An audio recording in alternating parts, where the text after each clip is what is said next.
Welcome to My The Asshole Podcast. Let's get into it.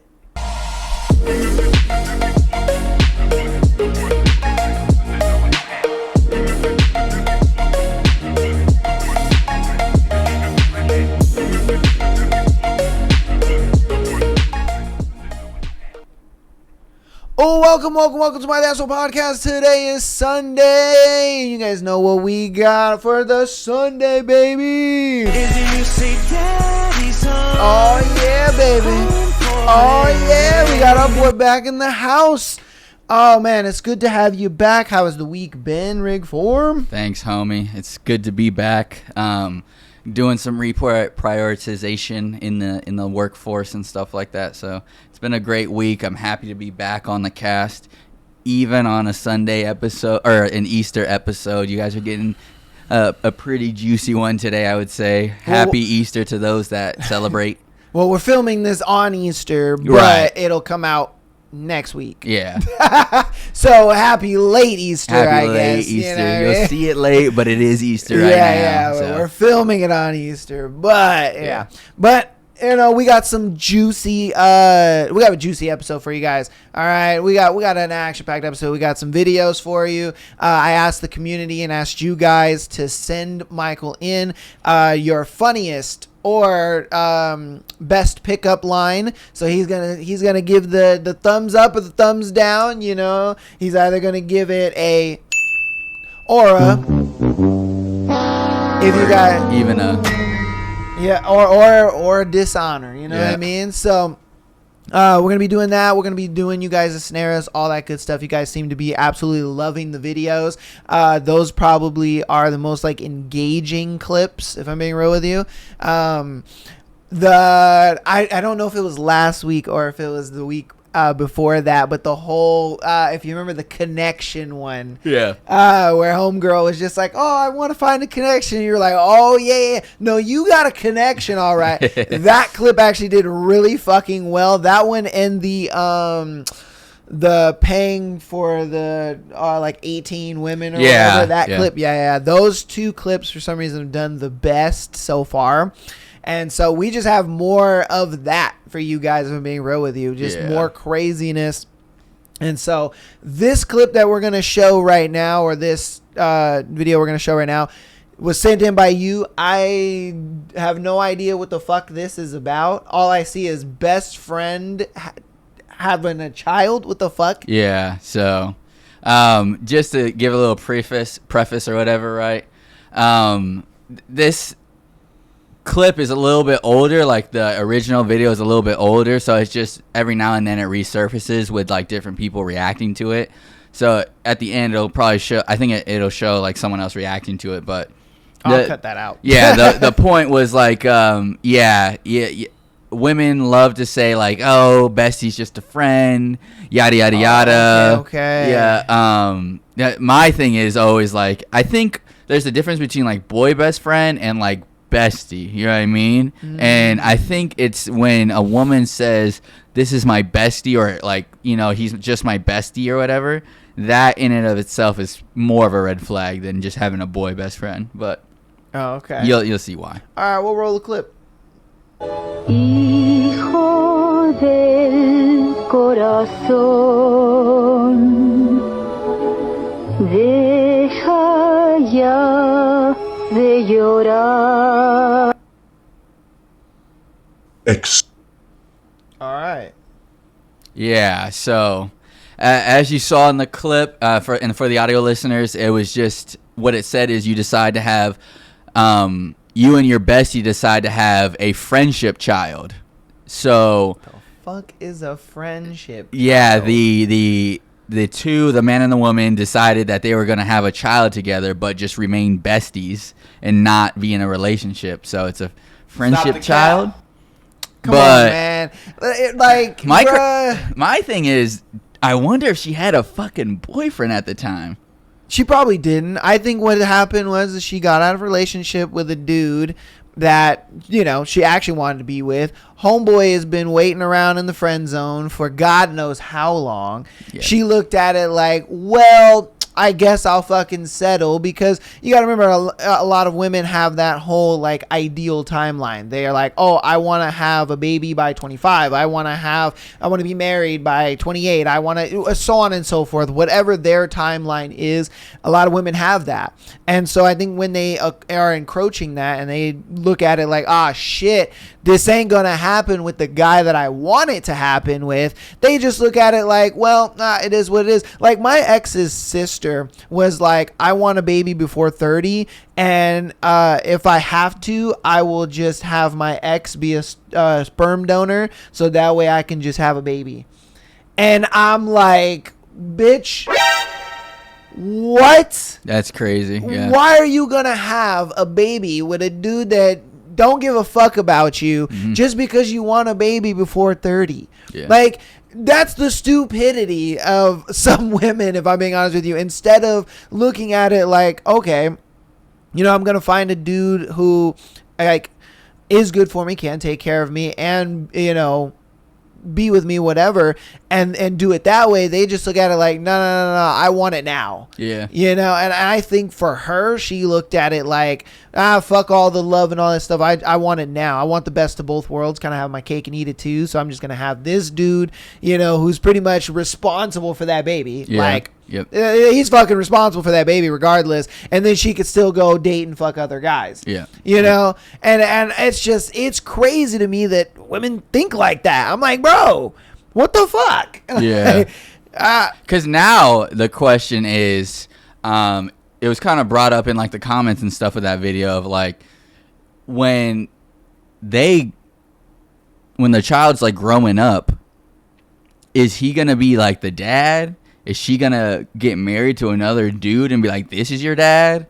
Is he gonna get married to another chick and be like, this is your mom? Yeah, you're fucking up the kid. Yeah, the kid's like, up. I got 2 moms, 2 dads. Yeah. You know? And it's gonna be fucking weird, you know? Like, well, that's your dad, but this is your, like, biological dad that just gave you to me, but this would be your real dad, and you gotta listen to him, but not him, you know? Or something like that, where it's like, what the fuck going on? How would you feel like that is biologically my kid, but she's telling my kid to not listen to me, but listen to the other guy? Yeah. Like, what? Who the fuck? Yeah. You know what I mean? Like, I would be like, no, fuck this nigga. He doesn't have a say. Yeah. Okay, I got all the say. Yeah. That's my sperm. Yeah. The fuck? Yeah.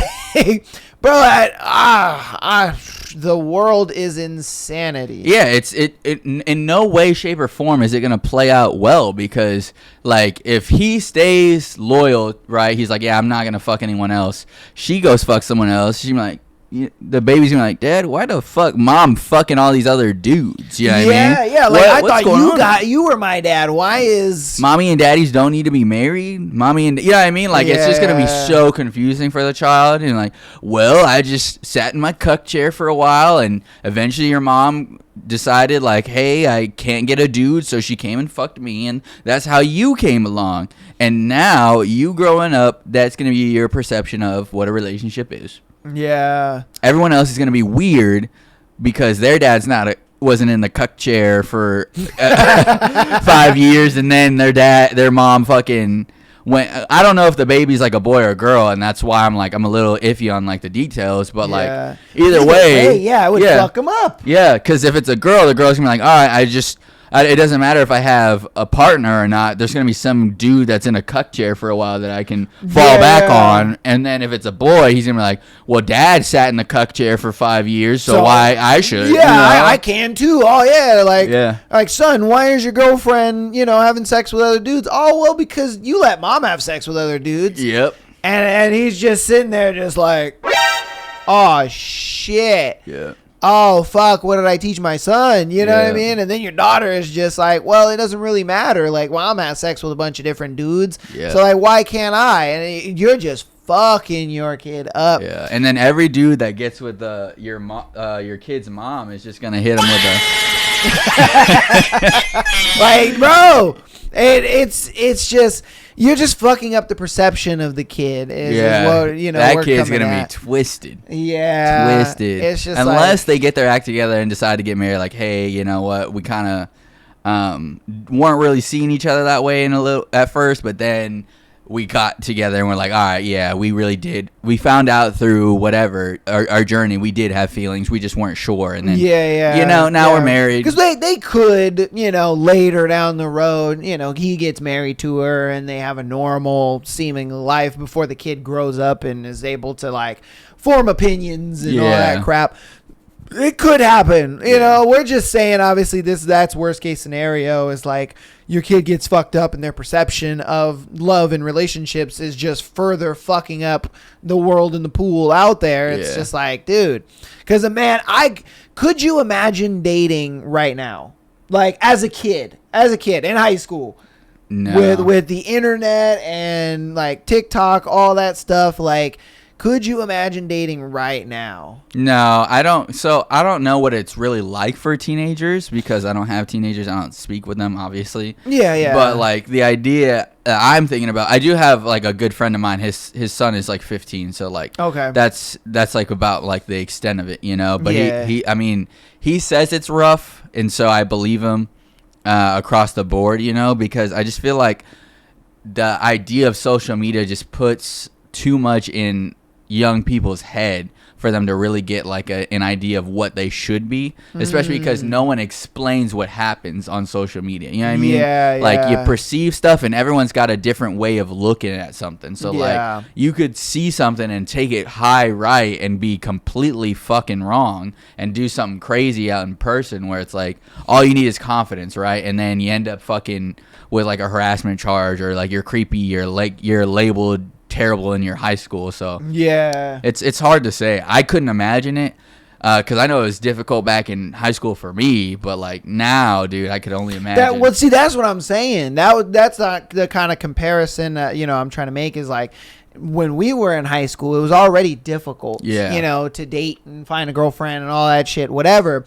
But like nowadays, it's like that cranked to 11. Yeah, you know what I mean? Because from obviously like my mom's boyfriend's kids and just some of the kids that I guess like have talked to that are like kids of my friends and shit like that. I asked them, I'm just like, what is like school like for you, and they're always just like, oh well, everything's about follower count and everything is like who's popular online and stuff like that. Like it's no longer being in sports. It's no longer being the captain of this or that or whatever the case may be. No, it's all about like who's got the most followers. It's all about who's popping online. It's like if you ain't popping online, you ain't popping at all. So it's like you could be like this nerdy fucking little anime dude or whatever, but if your edits online of like anime shit is popping off and you got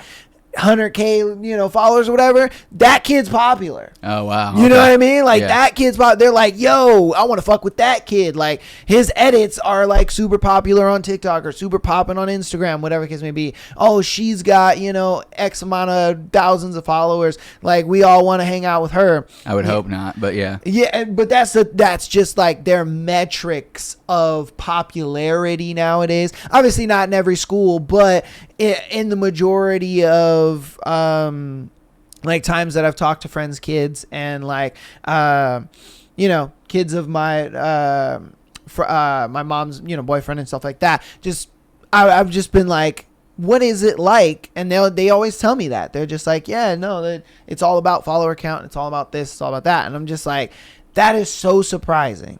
Because when we were kids, it was like you could have a pop in MySpace, but that didn't mean you were popular. Yeah, like I don't know. I always thought it was kind of crazy. Yeah, I mean, it was. I think back for us, it was more so about like Twitter. If you were popping on Twitter, you were kind of conceived as like popular. You know? Okay. But yeah, like as far as.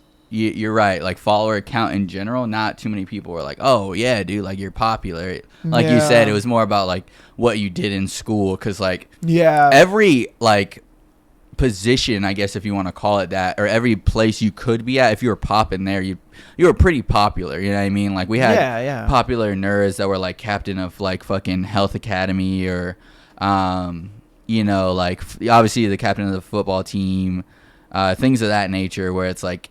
you had like whatever ASB or something like that, like the school administration people were like, yeah, like the treasurer and all that kind of stuff. Like if you were seen up in there, you were known by a lot of people, so like you were pretty popular, you know. But I can't imagine now where it's like that kind of stuff has to like translate to online, you know? Yeah, because me, I was the type of kid in high school. I was popular by association. I just knew people, or like I would talk to people, and like that person knew a person that knew a person, and that's how that person knew me.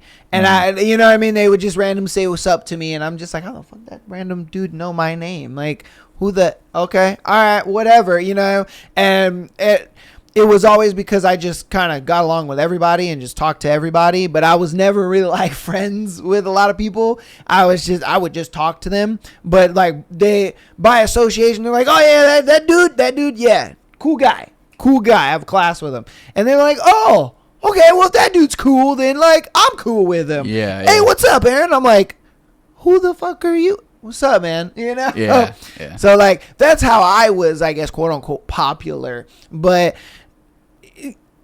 that today I don't think would ever happen, I guess, unless you'd be popping online. Like, you know, interesting.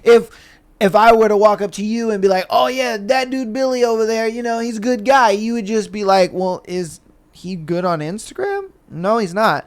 That dude's trash. He has 20, you know, that's the mindset of kids. Yeah, you know what I mean? Instead of it being like, oh yeah, that dude's dope. Oh, okay, cool. You say he's dope, then he's dope. Yeah. You know, it's just, it's so weird. And that's why I look at it like, as an adult, if it's hard dating, I can't imagine, you know. It's because they got not really much else to focus on, you know. Like they have academics, but then outside of that, there's not really much social proof anymore of like your popularity. So I guess it makes sense, you know. Yeah. All right. So this next one, every time I saw this video, I've seen this video maybe like 50 times. I always thought it was just, he was just drifting in a parking lot. Yeah. And, you know, he fucked his car up. I did not know. Massad's trying to attack me. I did not know that he had, okay, for one, I didn't know his girlfriend was in the car. And then two, I didn't know that she was trying to go after his phone. Yeah, so I thought that was an interesting topic because it's kind of like big in the comment section if you look in there. Mm-hmm. A lot of people are kind of going back and forth on it, why exactly she was like immediately like, let me just get the phone. So like you guys will see what I'm talking about. Yeah. I think it's interesting to talk about, and I'll give my opinion after we play it. Okay, we'll play it and then yeah, you talk about it.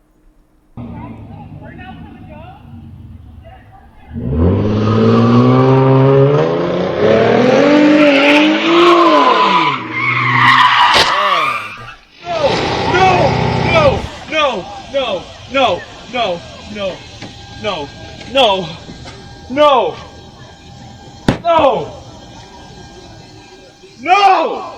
Fuck! Damn it! It's okay. Give me your phone.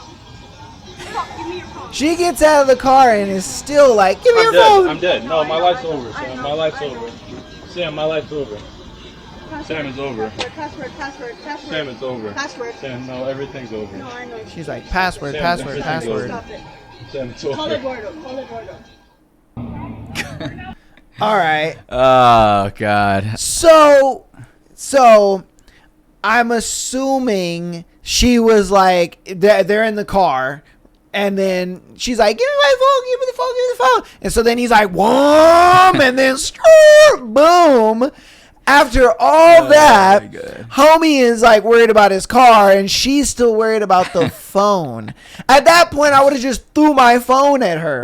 I'd be like, you fucking bitch, here. Take my fucking phone, my car. Who's going to pay for my car? I ain't going to lie to you. I would be the same way. I'd be the same way. And me, I got money into my car. So there's no fucking way. I would be like, here, take my phone. I don't care if you find shit or you don't. We're done.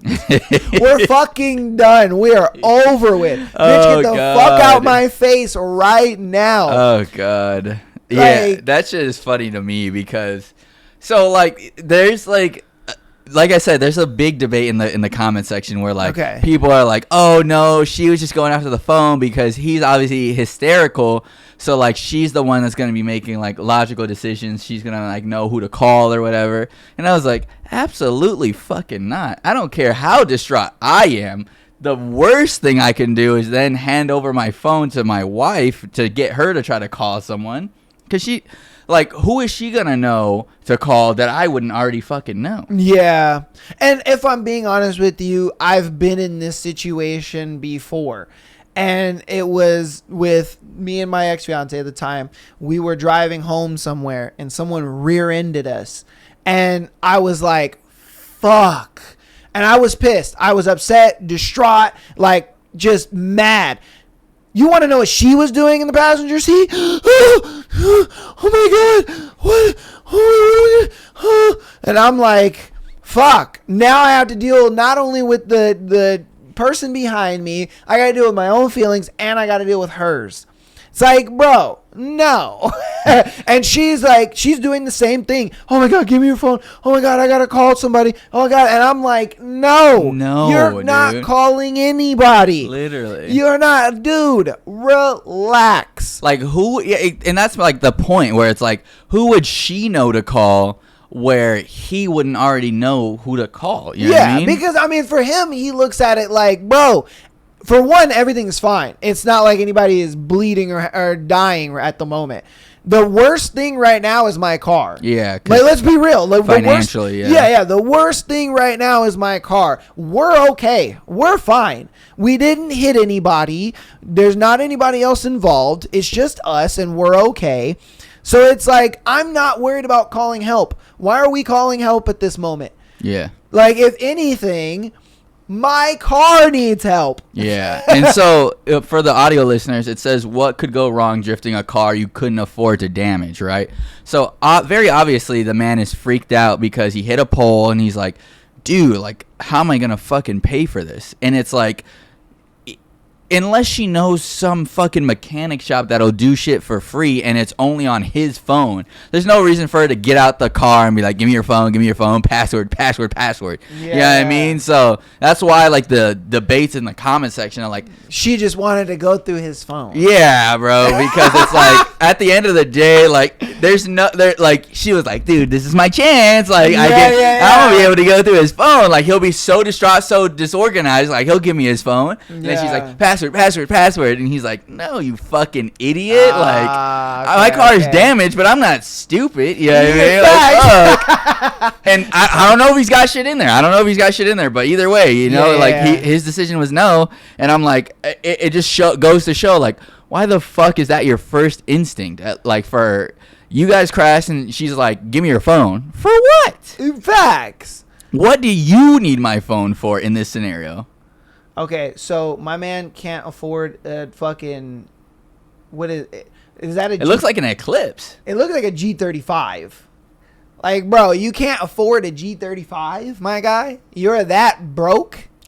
Because it says drifting a car you can't afford. You can't afford that bucket? Like, come on, bro. Like, at first I thought it was a 350Z. That's what I thought at first. But then I was like, wait, no. The front doesn't look right. Yeah. And then now that I'm looking at it, I'm like, bro, that honestly looks, at most, it's probably like a Q50. And I'm just like, nigga, you can't afford a fucking cheap-ass Affinity? Like, yeah, bro, I don't know what to you tell got you, bigger brother. problems if you can't afford Affinity, bro. Like, come on, man. Yeah, and that's how I know the couple is young, because you don't do stupid shit and then, like, when something happens, you're like, oh, my life's over, dude. You're my life is over. I can't afford an $8,000 car. Dude, like, yeah. bro. Fuck, yeah, I mean. Like, let's be real. Yeah, all right, let's be real. You yeah. can't, if you're sitting here talking about, like, I'm drifting a car I can't afford, and your car at the high end costs $8,000. Yeah. Come on, man. You got bigger problems. If I'm being real. Yeah, being real, right? And this is not to say, like, he's broke or, like, to make fun of anyone's situation, right? It's more so because anyone in the fucking world, 16 and up, will eventually make $8,000, right? Oh, the of cost course. of the fucking Yeah, car. yeah, of course. Even if it took it wouldn't take you a year to make $1,000, but even if it took you 8 years to make that $8,000, you'd still be able to get back on your fucking feet. You know what I mean? Yeah. So like that's the point where it's like whatever kind of car it was, whether it's like 8 to 15 grand, right? That's not gonna set you in 6 months. You'll be fucking fine, dude. Yeah, like, you're not fucking. Your life's not fucking over. No one needs. You don't need to call Eduardo or whatever the fuck his name was. Like it was just like for me, like that's I could just tell he was young because a lot of younger people will look at it that way. Where it's like, dude, it's $8,000. That's like so much. Like there's no way I'm gonna be able to afford this. Whatever, yada yada yada. And it's like, no, dude, in 6 months you'll be fine, regardless of how much money you make. It even if you made $1 a day, dude, like. You would still be able to eventually make chunks towards that fucking payment. You'll be fine. Yeah. There's no reason to fucking freak out. There's no reason for her to get out the car and be like, give me your phone. Exactly, dude. God damn it. Yeah. I agree with the people who are like, she just wanted to go through your phone. Like, at 100%. that point, I would have just thrown my phone at her and been like, bro, here. Like, whether I'm not hiding shit. Yeah, whether you find some shit or not, like... I'm breaking up with you. Fuck out of here, man. Because that was stupid. Yeah, like if you want to see my phone so damn bad to the point where it makes me crash my car, like come on, man. Like that's crazy. That is crazy. Good. Yeah, that's good. All right, so this next video is absolutely insanity. I could not believe it was real. I thought it was, it's got to be AI and this and that. No, it's not. No, this actually happened. So I want to know, like, if you were in this situation, what would you do? All right. Oh shit! Hold on. Who fell down the stairs. The woman is demanding $250,000 in compensation from 25-year-old Adam Coleman. Security footage shows that 28-year-old Sophia Reyes suddenly slipped while walking downstairs. Just as her head was about to hit the steps, Adam quickly rushed forward and caught her. His fast reaction likely prevented a much more serious injury. However, Adam was shocked when Sophia filed a lawsuit against him 2 days later. Sophia claims that she was walking down the stairs normally and that Adam suddenly appeared and startled her, causing her to lose her footing and fall. She says she suffered multiple bruises and psychological trauma. Bruh. So you save this woman from busting her neck on the stairs, and she's just like, no, I fell because the man scared me. And now I have psychological trauma and I want $250,000 from him. Oh, God. What would you do if you caught a woman and was like, oh my God, are you okay? And she's like, yeah, oh my God, I'm fine. 2 days later, somebody's at your door talking about, yeah, this person's suing you. Yeah, I mean, it depends on what I incur because there's a such thing as countersuing. So if... Say we go through, like, at first I'd be pretty pissed. I'm not gonna lie, I'd be fucking pissed. I'd be like, next time and it was probably so instinctual, he didn't even have time to, like, really think about it either. Oh, you know 100%. What I mean? It looked that way. It looked that way. He didn't even think for a second. He just grabbed her, like, oh, shit, are you good? Yep. And it probably didn't even register that she was a woman, that she had shit in her hands, whatever, right? He was just like, oh, shit, I gotta catch this person that's falling, right? And the point I'm trying to make, though, is that in and of itself, for me, is like how I'd probably be moving forward because instinctually I would still have that notion of, like, I need to help people if they're, like, falling, whatever. Like, that's just in his character, right? Yeah. The point after, though, is, like, I'd probably calm down a little bit because I'd really want to see what basis she had for, like, this is concrete evidence of, like negligence or something on my part that, like, results in me having to pay that, right? Because it never said if he actually had to pay or what happened, right? Yeah. However, if the court ruled, like, yeah, you got to pay, I'd be like, all right, every person I see fall is breaking their fucking neck, dude. Oh, 100%. And I'm going to hit the gritty on them right after. Right? I'm going to be like, you can't sue me? Thank God you broke your neck, dude. But what if they're just like, oh, I'm suing you because you didn't catch me? they're just in the neck thing, and they're just like, yeah, I'm suing Michael because he didn't catch me. Yeah. He saw me fall down the stairs. He watched me, Your Honor. He grittied over me. Yes. And proudly I'd be like, rightfully so, Your Honor, because I was sued for helping someone last time. This time I was doing exactly what I was supposed to do and make sure that they just died. They're just like, sir, was the gritty necessary? The gritty was necessary. The gritty was necessary. I had my headphones in. Right as I saw him hit the ground, I was like, damn, my song came on. My part of the song came on, so I hit the gritty, dude. Had nothing to do with them. It just was convenient enough to happen at the same time. Yeah, bro, that is funny. He said I hit the gritty over their bodies. Gritty over their bodies, dude. Oh, shit, man. All right.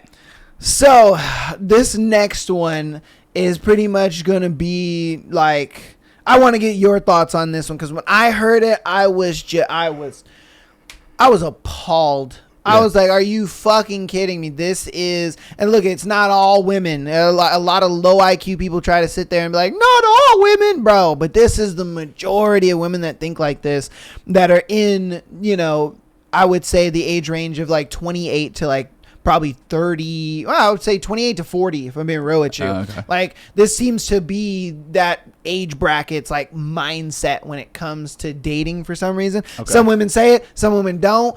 And you know, this lady just happened to be the one, you know, one of those that does say it. So I want to know what you think about it. You let me know. And then you guys in the comments too, of course. What were you saying about not having fun? I'm done having fun. I'm done having fun. I had so much fun in my 20s. So much fun with so many men. Too much fun, honestly. I think I, reached the fun limit. But I'm serious about dating. I'm in my 30s. I have a plan. I have a time frame. I have deadlines. Right. I want a baby in a year. I just froze my eggs. I want a ring in 9 months, and I want to be married a year and a half, maybe 2 years. So I'm looking for someone who is at that level. Well, is willing to meet me at that level. For sure. This is our first date, so yeah, I feel know. like That's why I'm being crystal clear, because so many men look just like you, have just wasted years of my life, and I'm so sick of it, and I'm not going to let it happen. Well, I thought you were trying to have fun, so it's no, like... I'm not having fun. I'm done having fun. Right, you're done with fun now, but before... I had so much fun. Yeah, that much is clear. With a lot of men. Yeah, I'm picturing a lot of things and right now. And I don't need to do it anymore. And honestly, you're really not my type. My friend told me to go out with you, and because she seems like you're the type that wants to settle down, so... Okay. Normally I don't go for you, but I feel like maybe you're at the same place in your life and my life. I don't know. This might not. That's excellent. I'm very glad that happened. Bro. Mm-hmm. Bruh. The fucking hubris on this bitch. I'd have been like, you're done having fun? She's like, I had fun with so much men. Like, nah, bruh. I'd been like, well, like, you just admitted. Good luck being taken seriously. Your facts. And it's weird because it's like, I don't know what she thought was gonna come from that. You know what I mean? Like I get being honest. I get, being upfront and all that shit, whatever.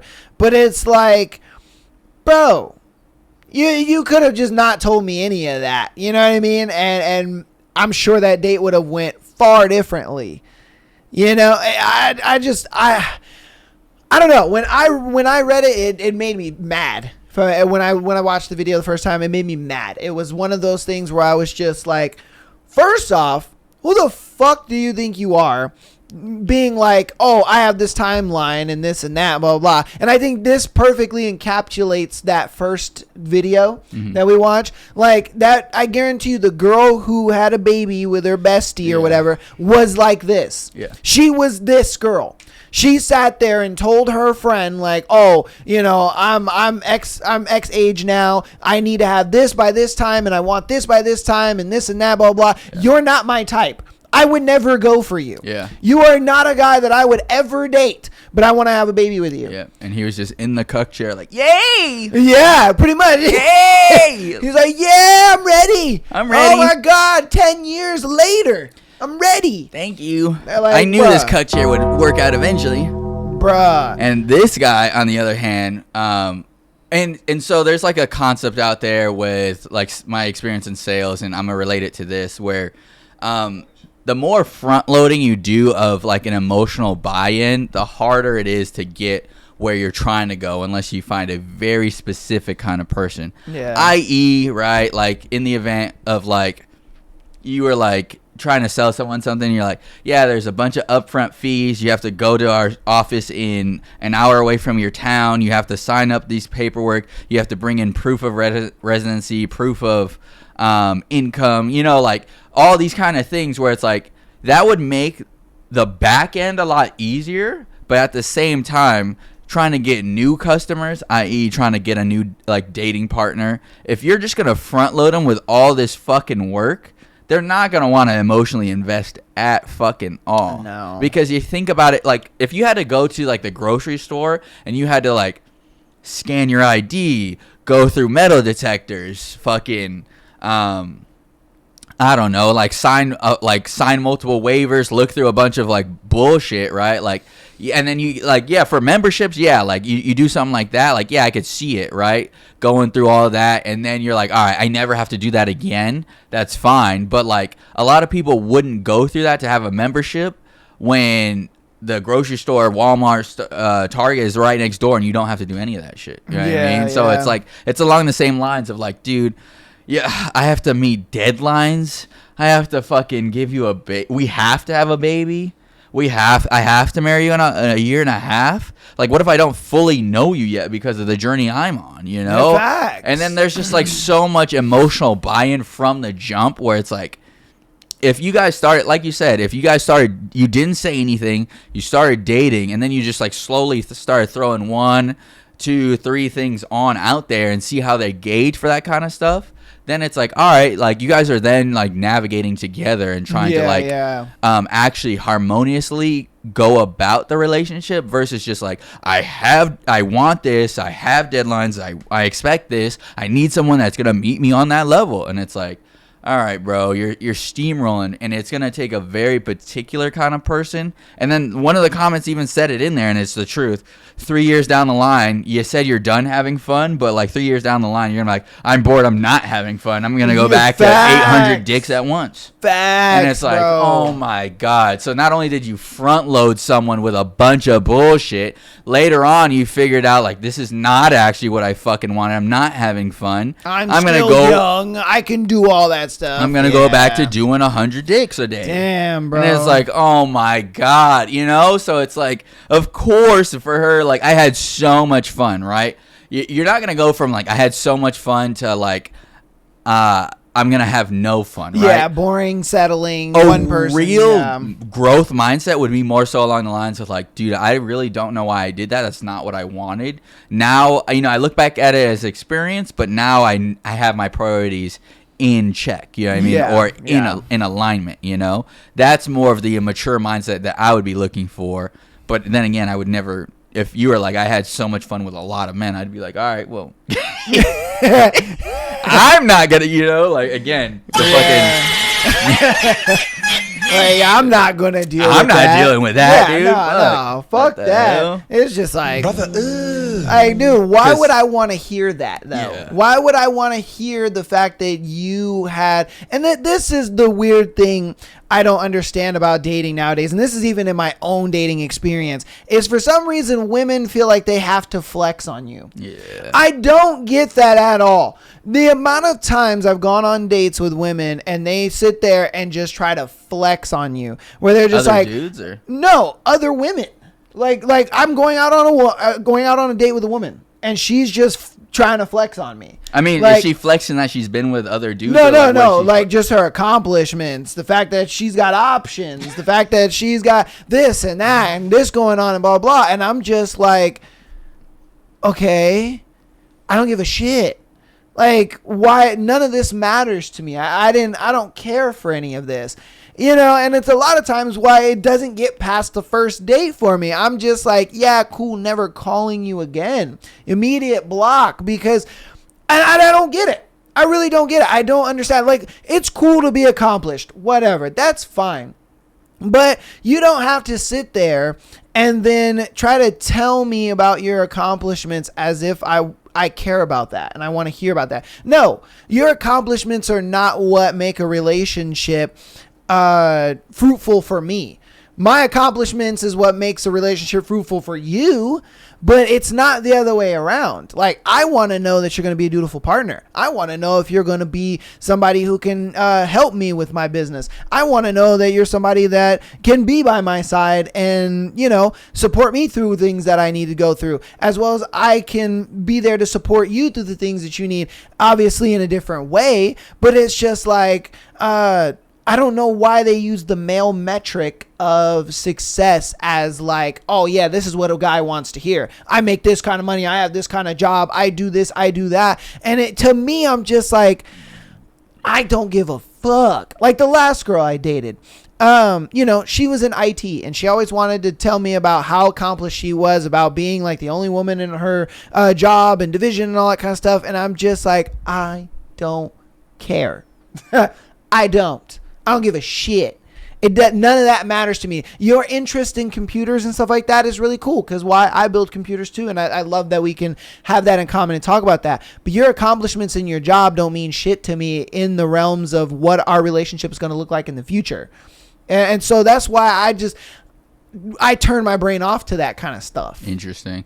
I think that's, in a way, a little like you're closing yourself off from like certain blessings, brother, because in a sense, right, I'm not saying like if women come out the woodworks and like, I made like 1,000 pottery baskets for fucking children or whatever, like that's like, all right, you know, you're generous, I get it, you know. But for the idea of like building a team, I guess, if you want to call it that, like, it sounds very business transactional, but it's like accomplishments, I think, can tell you a lot about who your partner would be, in the idea of like, can they stick to something for a long time, or do they have an actual brain in there? Because I'm sure you've come across women that also don't have a brain, and they're like, well, what are you talking about? You know, I definitely rather have someone that has accomplishments than someone that has no accomplishment and no brain. You know what I mean? So it's like, well, I agree. Like, I don't necessarily care about what the fuck you've been doing, right?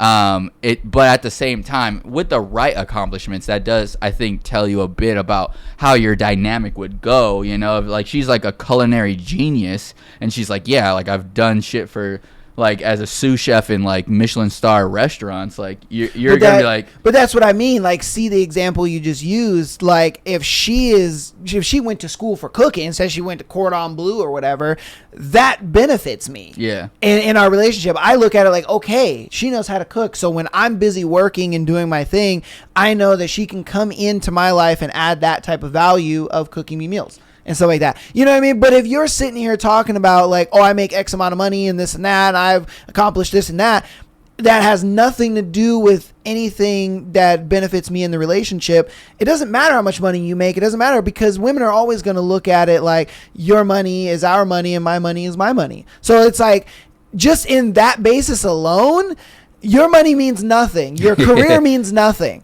All of that means nothing. All those accomplishments mean nothing to me, because I already know that you're in that type of frame, and that's fine.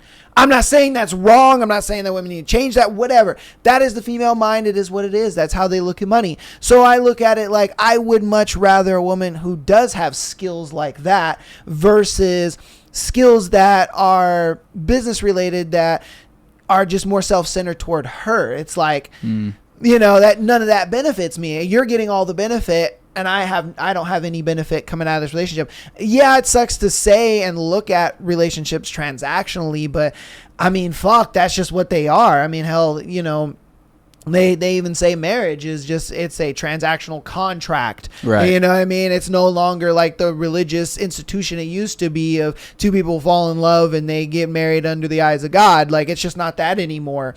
And so, you know, with this new outlook on relationships and it being just transactional, it's like, all right, then if it's fucking transactional, daddy want to get something out of it. And if daddy ain't getting shit out of it, I'm gone. Like, I don't give a shit. I don't care about those accomplishments. I want to know if you got accomplishments that will then further my life or help my life in the way that I am doing for you. Because if I put myself in a position where I can take care of you and you don't have to work, say you work electively, you know what I mean? That is an inherent benefit to you just because of my work ethic and what I do. The fact that I am able to kind of give you the freedom and the ability to kind of be in your feminine, you don't have to do all that stuff. That, again, is an inherent benefit. If you're just sitting there and you're just being this masculine figure all the time, but I get no benefit of it because you're just like, yeah, I made $100,000 this year, honey, but it's my money. So like, we're going to just live off of whatever you got going on. It's like, why would I want to be with a woman like that? Like, yeah, she's accomplished and she's got shit going on, makes a lot of money, but I benefit nothing in that relationship. Yeah, and I get what you're saying. I think because my experience with seeing a lot of people that I've talked to, where I understand that like women will trick just as easily as men, you know what I mean? Yeah. I had a buddy of mine that was in the Marine Corps or whatever, right? Like, and I'm not gonna give too much detail because if they're watching, you know, it'll be spoiled. But like, either way, right? The woman was gonna trick for him, and he was like, "I'm not really into that, but thanks for the offer." You know what I mean? Yeah. It was more so centered around like, you know, if you wanted a new PC or like new J's, whatever the case may be. And I'm like, that makes sense. They have their own money, but like, you know, she's still willing to trick. Where like, for your example of like IT. It's like the same thing for me, dude, because like you already know I have an IT background. Like that was what I did in the Marine Corps. Yeah. And so like that's what actually helped me get to where I am today, as well as, you know, you with your internet situation where it's like without my knowledge, not without, but like what helps in scenarios of like is my knowledge of IT, and that's why where a lot of the customers I had where they're like, oh, like I got the fucking newest Nighthawk in here, or I got fucking Orbeez or Google fucking, you know, whatever. So I'm like, yeah, that's fantastic that your routers and your home network is nice, but like your internet service provider is giving you your internet through a straw when you can have it through a fucking fire hose. And they're like, oh shit, you know, and then that really made it connect the dots. And my point is, right, because I have IT knowledge, I would appreciate someone with IT knowledge because it makes a lot of sense where it's like, I don't have to worry about our home network being compromised through the stupidity of my partner. You know what I mean? Because she has that same training, and you telling me that accomplishment is like, you know, it's the same thing with like if she's like a dental assistant, you know what I mean? It's like, well, now I'm gonna have nice teeth, you know what I mean? Or fucking if she's like a nurse, like, well, now I'm gonna be fucking taken care of at the house, or financial planner, or what the fuck do women do? What the fuck do you guys do as jobs, right? But that's what I mean, though. A lot of times, my thing is I rather have a group of guys that have those skills 100%, versus my 100%, woman. yeah. I would want my woman to kind of be more of, you know, my sidecar partner, where it's like she's dealing with the mundane things. She's not put in these like main role positions where, you know, they could possibly stress her out, or they could possibly put her in positions where, you know, I'm like working alongside her, and, you know, she gets stressed out, she gets this or that, and, you know what I mean, it kind of fucks with her. I rather her kind of be more of that side role supporting versus like that main position of like the IT dude, the dentist, all that kind of stuff. I rather have other men that I have in my circle with that. Yeah. You know what I mean? Yeah. Because those guys are well equipped to be able to handle that stress and that, you know, urgency, that need, whatever the case may be. That's why I would want to have a group of guys in that kind of field instead of being like, oh, my girl is in that. Even if it's just another girl, like say, you know, like I know this woman and she's a dentist, whatever the case may be, and we're friends through that. Like, that's fine. I don't mind that. But I don't want my girl being in that position is what I'm saying. Right. I guess that makes sense. Yeah. So that's why I look at it like I would want my partner to be complimentary to me, not in the same area of what I do. And then a lot of times I don't care for a girl who has the same skills that I do. Like, I understand computers forward and backward, and if you have that knowledge too, cool, that doesn't benefit me any way possible. It just doesn't. I'm like, I already know it, and it is what it is. Anything I need, I can look that up. I don't need your expertise on that. So again, that's another thing where it's just like, if she has the same skills as I do, again, doesn't benefit me at all. My thing is if you're able to do things that I don't necessarily have the time for, or I don't necessarily, or I'm wasting time on. Like, if I can spend more time working and then, you know, cooking or doing my laundry or cleaning shit, or like, oh, hey, can you run this quick errand for me, or whatever the case may be. Like, she's just kind of that little complimentary. She's not doing it all the time,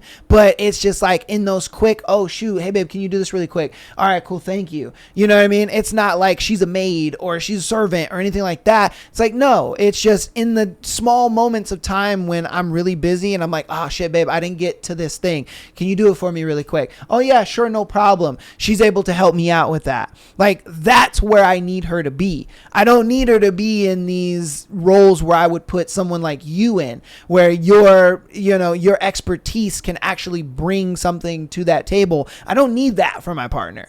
I just need her to kind of fill in the gaps. That's all I need. Yeah, and that makes a lot of sense because you know, that's essentially what like I would say a partnership is. It's like where you're lacking, they're able to come like swoop in and like help with those scenarios where it's like really, really hard, you know? Yeah. I just, from my experience, and like obviously a lot of women are going to hate this, but it's like the less that they know, the more of a liability they end up being, because in the scenarios of like in that fucking video where like they crashed or whatever, and then she's like, she has no idea what's going on, but she's like, give me your phone, give me your phone, give me your phone. And you're like, all right, now this is just a liability where it's like you're not helping, you're being an issue, you're causing more of an issue, where like if she was like a little bit more accomplished, right, she'd be at least a lot calmer in the scenario and a lot less of a headache that I have to deal with because she knows a thing or two, you know what I mean? So that's more so what I was getting at, of like, you don't think that comes from the man's leadership versus her competency? Just because I would think, well, all bits of competency from them comes from like a man's leadership. Well, yeah, but that's what I'm saying. It's like, but you're putting the onus on her. Like, oh, if she's more accomplished, then she will then be able. She wouldn't be like, oh, give me your phone, all this and that. Yeah, like, I think so. Yeah, but that's what I'm saying. It's like, I don't think her competency would make her, because you got to realize women are slaves to their emotions. So regardless of how like educated she is and how competent she is, she's still going to act that way unless she understands like, oh, my man's got it. Why? Because I know from his prior leadership that he's got it. I don't need to be so emotional. You know what I mean? She learns from him versus her accomplishments because she's a slave to her emotions. She's going to go with her emotions regardless of like her background of having dad, accomplishments, job, whatever the case may be. She's going to go straight to her emotions. But I think the man's competency and leadership, if she can learn off of that, then she's able to go off of that first before emotions. So that's kind of how I see it. I don't think a woman's competency ever is going to override her emotions in certain situations. You know, I think it's up to the man to kind of show that competency and leadership that she can then follow. Right, and that's the thing where it's like, I mean, more so or not, you're gonna have to eventually get her competency up anyways, because like if you're taking on like the financial burdens of things and she's becoming that liability of like, oh, I have no idea what goes on in a car, so I'm just gonna blow the bitch up, and you're like, all right, babe, you can't go blowing cars up, and then you have to educate her more on like what it takes to fucking have a car, or maintain a car, or like computer safety, or fucking like environmental safety, where you're not just like walking around with fucking your money falling out of your purse and shit like that. You know what I mean? Yeah, it's yeah. like that. I think that's more so what I'm getting at on like the competency side, where it's like good practices that also complement her ability to be away from you, but then also support you. You know what I mean? Because I agree with that, but again, I think the man's competency teaches that. It's not her. It's nothing in her life that will teach her that. I think if you meet a girl and she already knows those things, she's learned them from a man, whether it's her brother, her cousin, dad, a male figure in her life, whatever the case may be. She learned it from a man. She did not learn that on her own merit. Correct. And her having that before she gets to you makes it easier for you to then fit her in, where it's like, all right, I can now already see I can trust this chick with, you know, whatever type of competency task is involved, you know, versus if she's not taught that and she comes in and yeah, she may be a good partner, but she also just lacks the competency to not make your life so much of a headache with you taking on your responsibilities as a role. Yeah. I think is also like what necessarily I would say you would have to look for in some of these cases. Not everything, right? Like obviously, like you said, if she's like, all I care about is my career, but I want a partner, then it's like, all right, well, what's the point of that? You know? Yeah, exactly. And so that's why I'm like, all right, having competency can help, but it's also not. I would say it arguably is a little bit necessary, because I don't want someone that doesn't know what the fuck they're doing. You know what I mean? Yeah, but my thing is okay. The reason why I wouldn't want a woman like that is only because she would not know how to then follow my lead. I don't want to trigger people and use the word submissive or obedient, but it's just she would not be able to follow my lead because she's so used to kind of being in that independent track, like that independent mind track, where she's just like, you know, I rely on myself. I get everything done. This and that. Women think like, oh, I can just turn it off. It's like, you can't. You think you can. And you might be able to for a little bit. I always say this on the show all the fucking time. I cram this down the viewers' throats all the time. You will never change a person, and a person will never change. The reason being is because people are creatures of habit, and they always go back to their habits regardless. And they'll change for a week. They'll change for a month. They'll change for 6 months, 8 months, a year. But they will always resort back to their default, because that's just the way they are. It is what it is. Everybody's like that. And so my thing is a woman who is hyper independent like that, sure, she will play that role for a while, but then the cracks are gonna show eventually, and then it's gonna get to a point where it's like, damn, I've been with this bitch for 5 years, and now the cracks are showing, and they're mad visible. And now she's a liability. She's a headache. She's crass, rude, all this kind of stuff. And you're just thinking to yourself like, bro, what the hell happened? You know, I would just hate to be put in that kind of position. You know what I mean? Where it's just like, yeah, maybe I should have known that. Obviously, you know, we all put the blinders on in the beginning.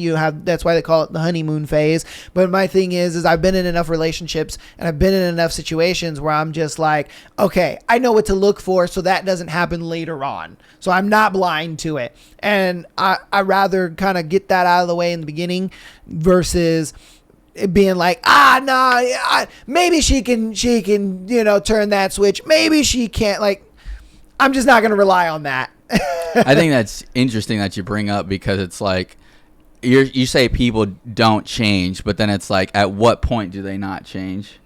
Like since what age, or like since what event do they not change? My thing is when it comes to people not changing, it's core habits within people.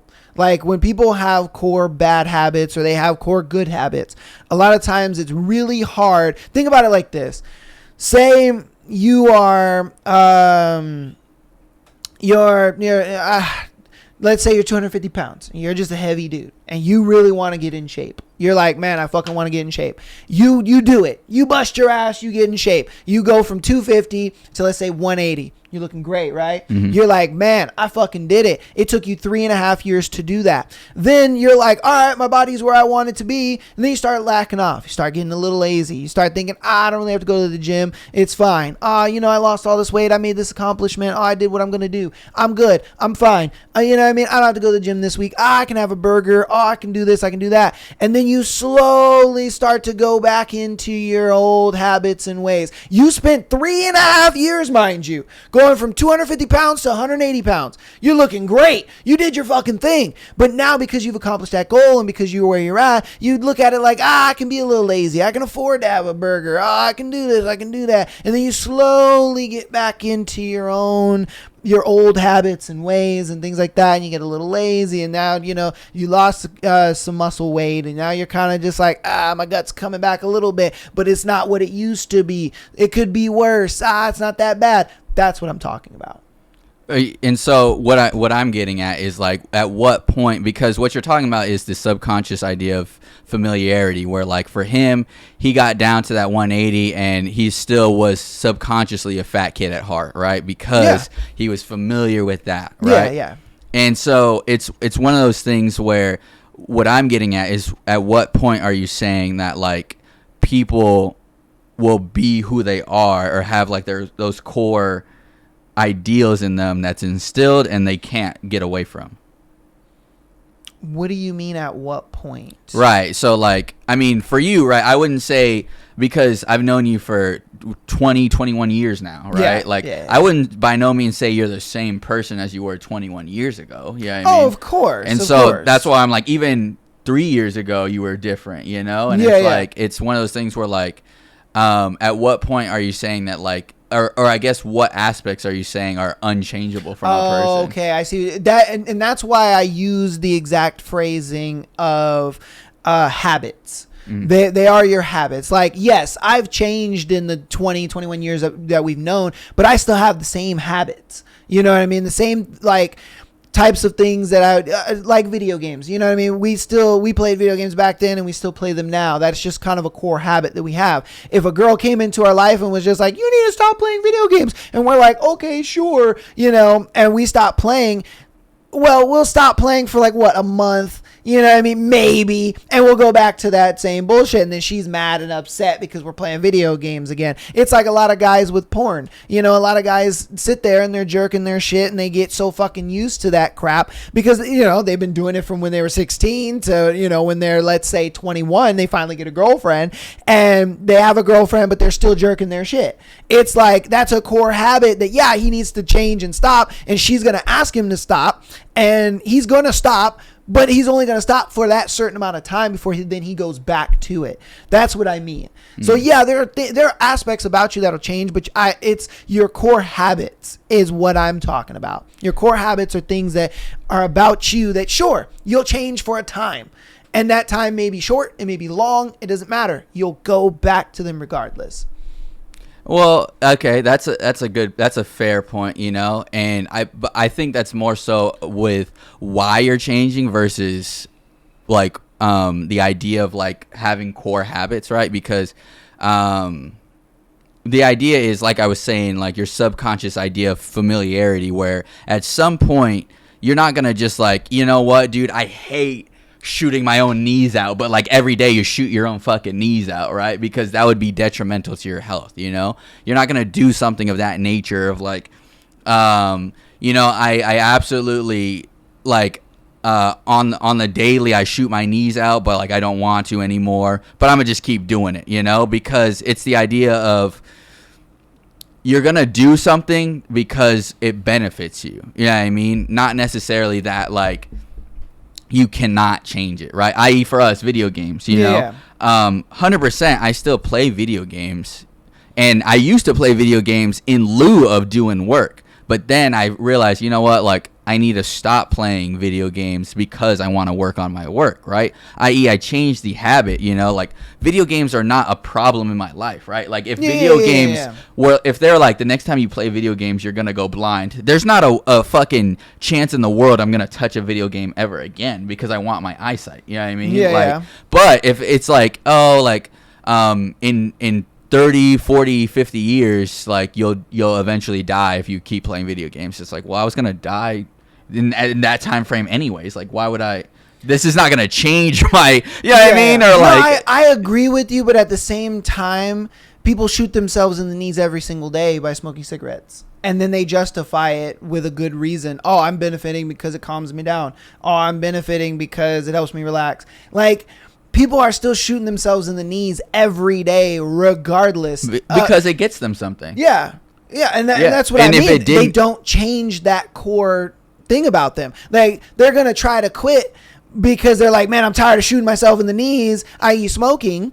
But then they still do it. And they're just like, oh, or they'll find alternatives. You know what I mean? They'll find the nicotine patch, or they'll find something else. And that's what I mean. It's like, you don't change those core things. You just don't. You can change them for a time. But it's same thing with, like, they used to tell you back in the day that masturbating too much would make you blind. You know what I mean? But that didn't stop motherfuckers from masturbating. You know, motherfuckers still masturbate. So because they were more focused on what they got than what the issue was. Of course. And that is where you're right. But I think where you're wrong is the fact that even if you change those core habits, whether you change it drastically or you change it subtly, it still doesn't change it. You'll still have that. You still go back to it. It's the law of familiarity. You're going to keep going back to it no matter what. But I mean, I couldn't really agree, because there's plenty of like smokers that like, yeah, I'm gonna just keep smoking for the rest of my life. Then they get kids and they're like, actually, I'm never gonna smoke ever again, you know? And like, that's the thing where, like, my pops was that way, where he would drink heavily, smoke heavily. And then at a certain point, he kind of decided, like, yeah, it's not worth it to do that and set a poor example for my son. And he never smoked or drank ever again for the rest of his life. And granted, that was a certain amount of time, because he passed when I was young. But I don't see him as a person that would, like, eventually get back onto those addictions, you know what I mean? And same thing with, I guarantee you there's at least a handful of men that have accomplished the same thing, where like, yeah, I haven't touched it in years, you know? Yeah, I mean, look, there's always going to be exceptions to the rule. That's fine. There's always going to be that you know, very small minority of people that can do it. But in generality of the majority of people just don't change. That's just what it is. I think, yeah, there are that small minority of people. Yeah, they change, they better themselves, go to AA, do the no nicotine thing, all that, 100%. But again, it just, in my experience, as well as just hearing the stories of people on the pod, it's just like, it seems like to me, and conclusively, the majority of people seem to just not change. And you see this in a lot of marriages, a lot of relationships, a lot of family situations. It seems to just go that way. And that it's why I kind of have the mindset that I have about this, where I'm just like, wow, okay, damn, I've seen over the 3 years I've done this podcast, I consistently see this over and over and over again. And I'm just like, damn. And every once in a while, I could probably count it on one hand the amount of times someone has actually changed and they stuck with it. I'm like, yeah. And that's why I agree. Yes, there are people that, 100%, but I can count them on one hand. While the amount of times that people haven't changed, it's just been triple digits, I'm sure, at this point. So, I don't know. You guys let us know what you think in the comments. You know Absolutely. What I mean? All right. We're going to watch this last video, and we're going to get Michael's take on this video. I saw this video and was just like, God damn, man, women are fucking retarded. But, it is what it is. Let's get into it. To not be rejected because of her weight. Why is that? For that to be a deal breaker, yes, I think it's wrong. Wrong for a man to not want to date a woman who's 5'4" and weighs 200 pounds. I mean, yeah, but simply off of that, then yeah. Because if he likes her in all the other ways and his only deal breaker is weight, I don't think that's right. You're how tall? 5'7"? 5'8". 5'8". Okay, would it be wrong for her to reject a guy who's 5 foot tall?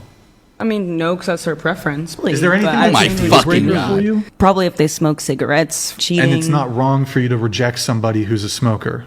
No, I mean, I just don't want to smell it. And it's unhealthy, like super unhealthy. What if a guy doesn't want to 500-pound woman? If it's solely because of her weight, I just think that would be mean, in my opinion. For each person, is all I'm saying. We can't get upset with people for their ideas. That you had to write it down. Wait, what do you mean? Why would what matter? Like, it matters so much to you that you have to ask everyone this. Well, hold on. Women also have a preference when it comes to body weight too, but yeah, men don't want to date morbidly obese women, generally speaking. Is that like shocking for you to hear? Is 500 pounds obese? Yeah, that's morbidly obese. Is this like shocking, friends? It's just because you said like cigarettes isn't healthy. Being 500 pounds is unhealthy. Well, I mean, I've dated some really tall ass dudes. Veronica, you said you're 5'4" and the minimum height you would date is 5'5". Yeah, but so you would reject men below 5'5". I mean, it's just my preference. I would rather date someone who is 5'3" and above. Okay, wait. How many boyfriends have you had? One. How tall was he? 6'4". Oh, wow. Is this like, are you leaving? Is this a rage quit or? Wow. Wow. That was awful. And I feel like that was just rage bait. There was pretty good rage bait, I'm not gonna lie. But that's insane that I was surprised he didn't just straight up ask him, like, would you date a man that's 500 fucking pounds? You know what I mean? Like, fucking, you gotta, there's no way any one of them, even if he was 6'8", if he was 500 fucking pounds, couldn't move, 600 pounds, couldn't move, you had to forklift him out of bed. Like, well, they're making the comparison of height and weight. Yeah. So like men don't want to date fat women and women don't want to date short dudes. Yeah. But it's okay for the women not to want to date a short guy, while it's bad for men to not want to date a fat girl. Yeah. Like, that's insane. What are your thoughts on that? I mean, I think in general, preferences for me personally are a very iffy topic, because you can have preferences in a way, but also they're kind of, I think in general, very mean, right? Because and this is like, I think it's an interesting topic, because for yourself, right, I'm sure you have preferences, you know. Of course. Even I have preferences. I don't let my preferences limit me. I won't say I don't. I wouldn't let my preferences limit me. However, right, it's the idea of like when people are like, oh, like I only date black girls, or I only date white women, or I only date, you know, people that are shorter than this or taller than this, whatever, right? It's like, all right, you're attributing a negative to anything that's outside of that. And that's what I mean, where it's like, if you let your preference limit you, then it's kind of just, in my opinion, fucked up, right? I.e., am I saying that, like, you should be so open that, like, no matter what range you're in, you should be open to it? No, because that's just not how humans are. Like, biologically, it wouldn't make any sense to date someone that's like, oh yeah, like I fucking love dating terminally ill women or men or whatever. It's like, all right, that's you know, that's like against biology, you know. Like that's. But Rig 4, I deserve a 6 foot guy that makes $100K a year. I deserve that. Yeah, and that's, in my opinion, the la la land that women live in, where they say they deserve any fucking thing, is insane. You know what I mean? Because you're inherently, if you're saying you deserve a 6 foot whatever man because you're some attractive woman, you're saying that there's women out there that don't deserve it because they don't look like you. That's fact. And that's insane. And no, any woman could. No, because you deserve it, right? You said you deserve it. And what do women do? A lot of women will be like, let me get uglier, less attractive friends. We'll all take pictures. We'll all go out together. And men will come up to me more because I'll look that much better in comparison. Damn. Cook them. And you can't tell me that they don't do that, because that's proven. That's from a woman's mouth. That's from women's mouth that they do shit like that. And I have so many. I have a long, illustrious line of fucking proof of women doing hateful, jealous shit. And I should have sent it in, but there was a fucking woman that drugged her friend at a club and just let her fucking, with shrooms, let her trip out by herself with no fucking help because she was jealous of how she looked.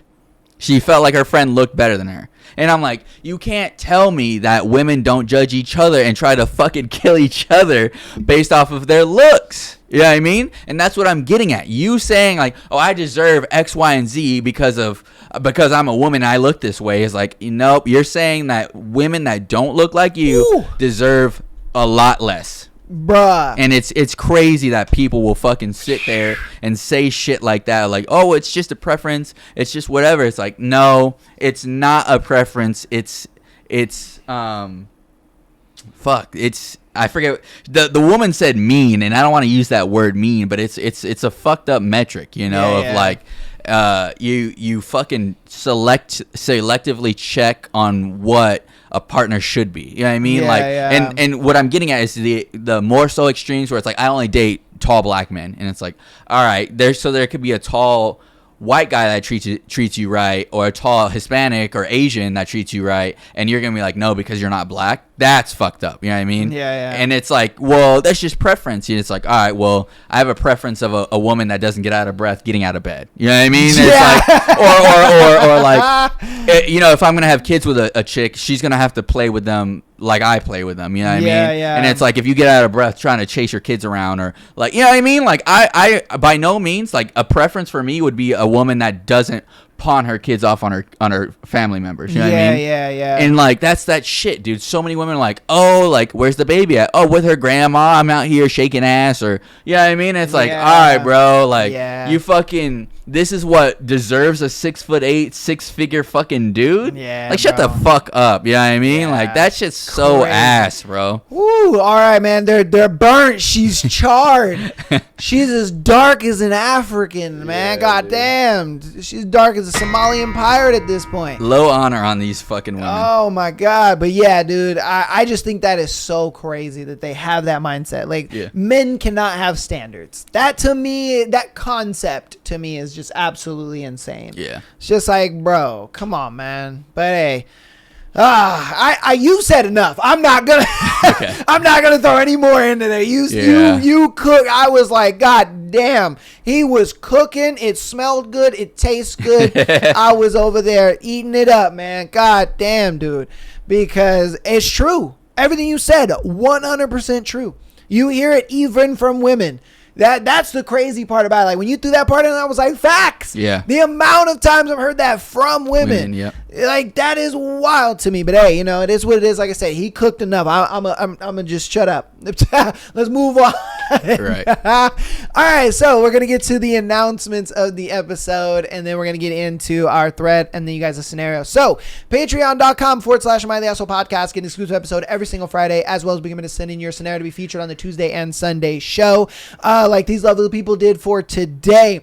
Audio listeners, thank you guys so much for all the support. You guys are absolutely killing, and you continue to kill it. Thank you guys so much for coming out every week, downloading the episodes, listening, hanging out with your boys, and all that good stuff. If you guys want to help out even more, go ahead and follow us on Instagram, TikTok, as well as subscribing on YouTube. All of that helps out tremendously. I love you guys, and I appreciate you so much. Yeah, thank you guys so much for all your support, your love support, comments, all that kind of stuff, your requests, you're sending in your videos, sending in your scenarios, all that kind of stuff. If you want more of me or more advice from me, whatever, you can just go ahead, follow me on TikTok, Instagram, MikeLife333. I talk about protecting your family. I think it's so important just to at least open your mind to the idea of protecting your family, because it all ties in together, right? My sales experience, my experience with life insurance, all that kind of stuff, and I just go over some of the more nuanced things that people should be thinking about on their day-to-day lives. So if you want more, you want to hear more, if you want more of me, just me in general, go ahead, follow me on those preferred platforms. All right, yes, and I do have it on screen for you guys. It's like right around there somewhere, so I got it over him. So yeah, check them out. Links are down in the description, all that good stuff. Without further ado, though, we're going to get into today's thread. So today's thread was pretty good. I went ahead and asked the lake community to then give you their best pickup line. All right, guys, girls alike. So we're going to see if your pickup lines pass the Michael test. He's going to either give you a if he likes it, or he'll give you a if he doesn't. All right. So he's going to make sure you got those buttons all nice and queued up. Okay. All right. So our thread for today is, what is your best pickup line? All right. So let's get to it. Walk up to two chicks at a party. Did you two come together? No. Do you want to? That's a W. All right, okay. Do you want to? Yeah. What makes it a W? What makes it a W? Honestly, so that I say it's a W because it's one of those things where like you'd have to land it really, really well, and this is not like an average Joe kind of shot, but at the same time, like that definitely if they're looking for a good time, that's gonna fucking land. You know what I mean? Yeah. That's gonna get the door open, and you're gonna have to maneuver after that, right? Like that's gonna be a shot, but you're gonna have to have a good follow up after that. You know? Yeah, that's true. And man, your bed game is gonna have to be good. Yeah, woo, man. Yeah. You better have some dick game to follow that one. Facts. All right. What is your best pickup line? Do you know the difference between a mosquito and me? A mosquito stops sucking when you slap her. I don't know, man. I feel like that was. Is that from a woman? That was a woman. That was from a woman. I mean, I ain't gonna lie to you. That one would work on me. I'd be like, oh yeah? Oh yeah? Okay, look, we talked about this in a previous episode where I was like, I can't really slap or like be rough with a girl because I don't know. I look at my girl like $100,000 Rolex. Like you wouldn't just scratch your Rolex on purpose, and that's something for me where it's like it would be hard to do, but hearing it would be hot. Hearing it, I'd be like, oh yeah.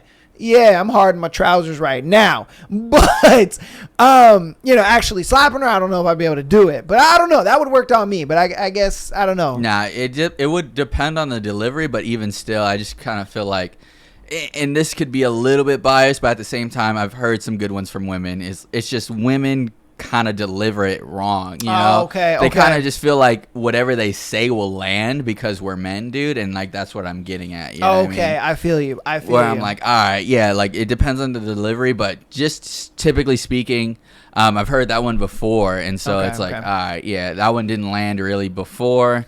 It didn't really land this time. So all right. We'll move on to the next one. What is your best pickup line? Hey, do you like guys who shit their pants? Oh God. You know what?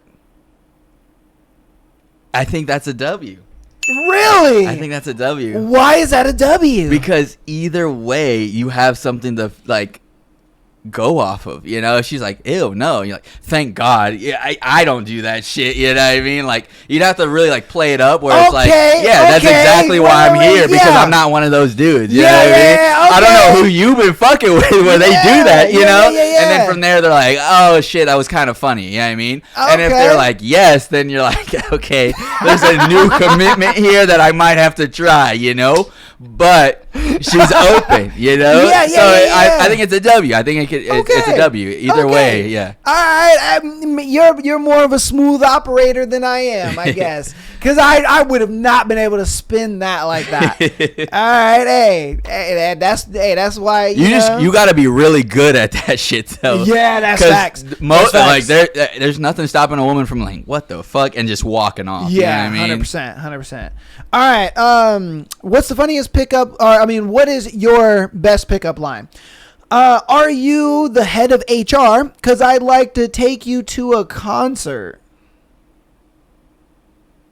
What? Yeah. I'll read it again. Are you the head of HR? Because I'd like to take you to a concert. HR? Concert? What the fuck is a concert? Well, what does human resources have to do with a concert? That's why I'm like, maybe concert means something a little bit different. It's not like a music concert. It's like a conference or something. I don't know. If we don't fucking get it, she not gonna fucking get it. She ain't gonna fucking get it. Nah, bro. All right. What is your best pickup line? If you were a monkey, you'd be the hottest ass monkey. Jesus Christ. Bruh. What the fuck are y'all doing, man? dude? Come on, man. You say that to a black girl, bro, you dying. You're dead. Like, yeah, you're fucking. You're dying, bro. Like, come on, man. All right, moving on. Come on, man. All right, what is your best pickup line? Can you touch my shirt? Does that feel like boyfriend material? Bruh.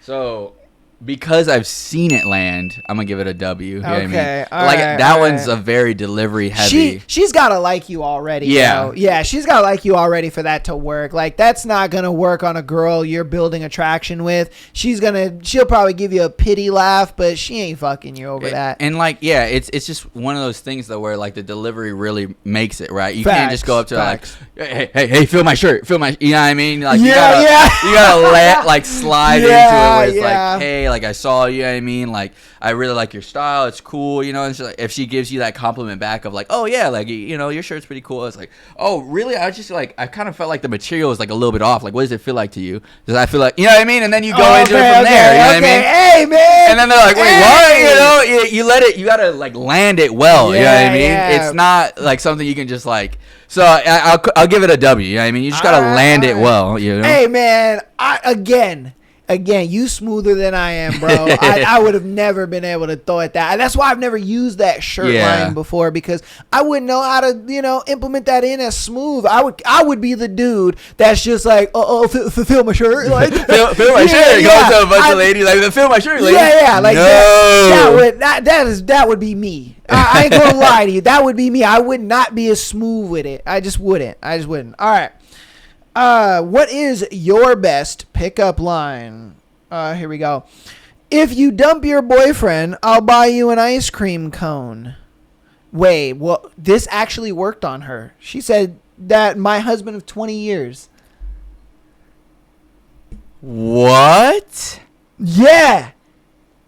I guess I gotta give it a W. I get, yeah. It worked. Yeah. 20 years. 20 years. W. I wonder where the boyfriend is right now that got dumped over some fucking ice cream. That's insane. He had to have been like a shitty boyfriend. Yeah, the shittiest dude possible. Where she was like, yeah, ice cream, I'm down. Fuck this, man. That makes sense, you know. Let's go ahead and get it out. Yeah, bro. If you're dying over fucking ice cream, that's crazy. Yeah. All right, what is your best pickup line? Let me show you a mediocre time.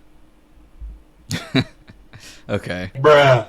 I give that one a W because it's like a pattern interrupt where like she's expecting something cheesy or whatever, and she's like, you know, like I said, it just depends on the delivery, but like for that one, yeah, I could see it being like a pattern interrupt where it's like, let me show you, instead of saying, how would you implement that as smooth as you are, suave?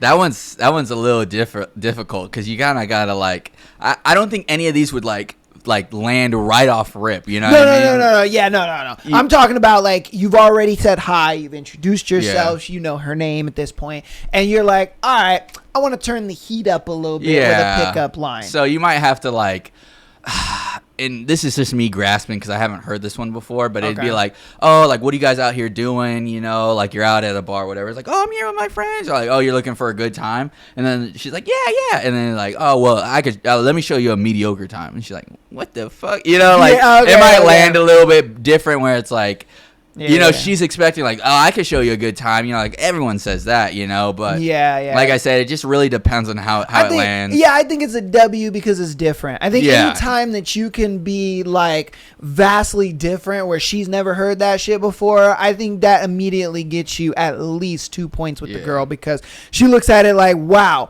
okay, 1 for being different and then 2 for being a little creative. Yeah. You know, the main way it'll land is if she believes otherwise, right? Like if you're like a 6'4" black dude ripped and you come up with like, oh yeah, dude, I'm not hung or whatever, like that idea is gonna be funny to her because she's like, there's no way this dude's not hung, you know what I mean? And it's the same way where it's like if you're building like attraction, being like playful, funny, and she's like, you're like, I'll just show you a mediocre time. She's like, there's no way this man's actually gonna do that. You know what I mean? That's just him being. That's different, you know. And it's funny because he's, you know, I already don't think that of him, you know. So like that's where like the pickup line should land a little bit better, you know. Okay. All right. What is your best pickup line? Anyways, I'm not interested. That's a W because mismatch idea in their mind is like, what the fuck? I didn't say you were. Oh yeah, because it kind of turns the dynamic a little bit around. Yeah. She's gonna be in her ego a little bit, like, wait, what? What do you mean you're not interested? Yeah. Why are you not interested? Oh, I'm just not interested. Yeah, you're not interested in me. There's a good clip of it. I don't remember. I don't know the streamer's names or whatever. It's the dude. He's like on Omegle or some shit, and he's just like, you're not my type. You're not my type. And the girl is just like, what do you mean? You're not my type. Oh, no. It's like, yeah, no, I just told you you're not my type. Is it that video? No, they're like doing, it's like, I forget where, I've seen a couple clips, but they're like in a white room or whatever, and they're like facing each other at a table, and like I don't know how to explain what the show is, because I don't know the show. Oh, it's one of those like YouTube dating show I things. think so. Yeah. And so like the dude's like sitting there, like they're getting to know each other, and the woman's like, oh, like I wouldn't want to like move in with a dude, and like we have to have our own separate houses and blah blah blah. And then he's like, thank God I do not want to move in with you. And then she's like, wait, why? Like, what do you mean? And then she starts trying to qualify herself to him, like, well, I'd be a good roommate, and like, you know what I mean? So it's like that reverse mismatch psychology there. Okay. All right, what is your best pickup line? Hey, do you like stars? My friend has been dating that girl for 4 years. Yeah, I don't think that would land, bro. Yeah, I think that one's just very nuanced, where she probably did like stars or something. You know I don't know. I guess if she was already fucking outside staring up at the stars, and you're like, hey, do you like stars? Or I don't fucking I mean, my thing would just be like, if I'm looking at stars and you're like, do you like stars? I'm like, no shit, nigga. I'm looking at them because I fucking hate them. Like, bruh. All right. What is your best pickup line? Me. Are you looking to have the best sex you've ever had? Her. No. Me. Well, you're in luck because I suck at it. Yeah. That's a W, because that's like one of those things where, like I said from the earlier one, if they have this idea of like, there's no way this man's like being honest, right? With this level of confidence, him just approaching me in such a smooth manner, there's no way like that's an actual like real statement about you. And But like I said, it just depends on the delivery and like her perception of you already. Like you can't just like come up, tap a fucking woman on the shoulder and be like, are you looking for good sex? Because then she's going to be like, what the fuck? Get away from me, dude. Actually, kill this man. Kill this man. Because if you get that, like, no, like, you know what I mean? Like, what the fuck are you talking about? Then you're in luck because I'm terrible. You know what I mean? Facts. Then it, like, lands a little bit smoother. She's like, oh, dude, like, this motherfucker's funny. You know what I mean? All right, we'll do 2 more, and then we're going to end the thread and get into you guys' scenarios. So, what is your best pickup line? Are you an organ trafficker? Because you've stolen my heart. Okay. That one's like cheesy, but like, yeah, like I said, I think that falls in line with the one of like, do you like stars? It's like very nuanced. Yeah. It's got to be a girl that's into cheesy shit like that. That's true. And not a lot of girls are really into cheesy anymore. Yeah. All right. Let's see. Okay. What is your best pickup line? Let's see. Okay, would you like to come and watch some porn on my widescreen mirror? This nigga, bruh. What did he say? All right, bro. Why'd you have to be the last one? Like, what the fuck? Of course that's a failed, bro. Why would you even think that's a pickup line? Hey, girl, you want to come back to my place and watch some porn on my widescreen? Like, bruh. That one is terrible. Bruh, come on, man. No, you deserve that. You deserve to get fucking laughed at, bro. That's ridiculous. Now, I wanted to ask you, since we're on this topic of I guess, like, you know, corny pickup lines and stuff like that, do you think in 2026, okay, that being a quote unquote like corny dude or like a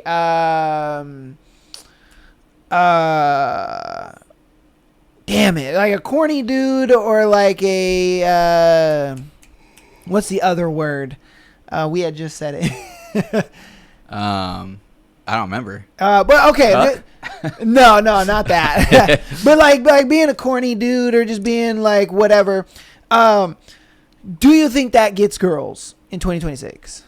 I think it can. I think it's very nuanced, though. You know what I mean? Because I feel like it kind of goes in cycles where like corniness works, then it stops working, then corniness works again, and then it stops working and starts working. You know what I mean? So do you think in 2026 we're at that point where it doesn't work, or it does?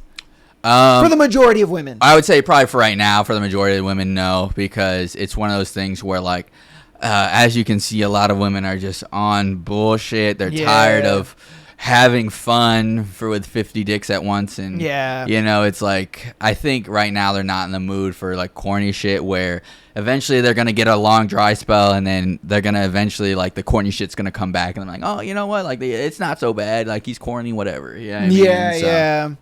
Yeah, because there's been a lot of like debate, especially with, I forgot what podcast it was, but I know Nick Cannon and I think like Charlemagne and some other guys were all on this panel, right? And they were talking about like dating nowadays, and they're like, oh yeah, women love corny dudes. The women love when dudes are corny and this and that and da-da-da. And Charlemagne and another dude were just like, no, they don't. Yeah. They don't fucking like corny dudes at all. Like, yeah, they may accept your corniness because you got money, you know what I mean? And you're a celebrity to some degree. But like an average dude cannot sit there and be corny and get girls. No. And I'm like, facts. I believe that. And then they, you know, they want to bring it into like, oh, but like back in the day when I was in high school, blah, blah, blah. And it's like, nigga, that was in high school. Yeah, it was back in the day. Yeah, exactly. Like, nigga, yeah, you can get away with being corny back in the day because we didn't have internet like that. We didn't have, you know, women didn't have the options they have now, blah, blah, blah. But like nowadays, bro, you can't be corny for nothing. Yeah. They're going to disqualify you right off the bat. And I agreed with that. I wanted your take on it, though. No, yeah. I mean, it makes sense because even anywhere you look, a lot of people are looking to disqualify anything in front of them as quickly as possible now. So.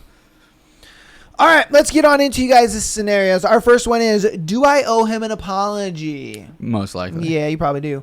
Been talking with this guy yesterday during a silence over call. He asked me if I missed my ex. I said no and asked him back, and he said he misses the closeness with his ex.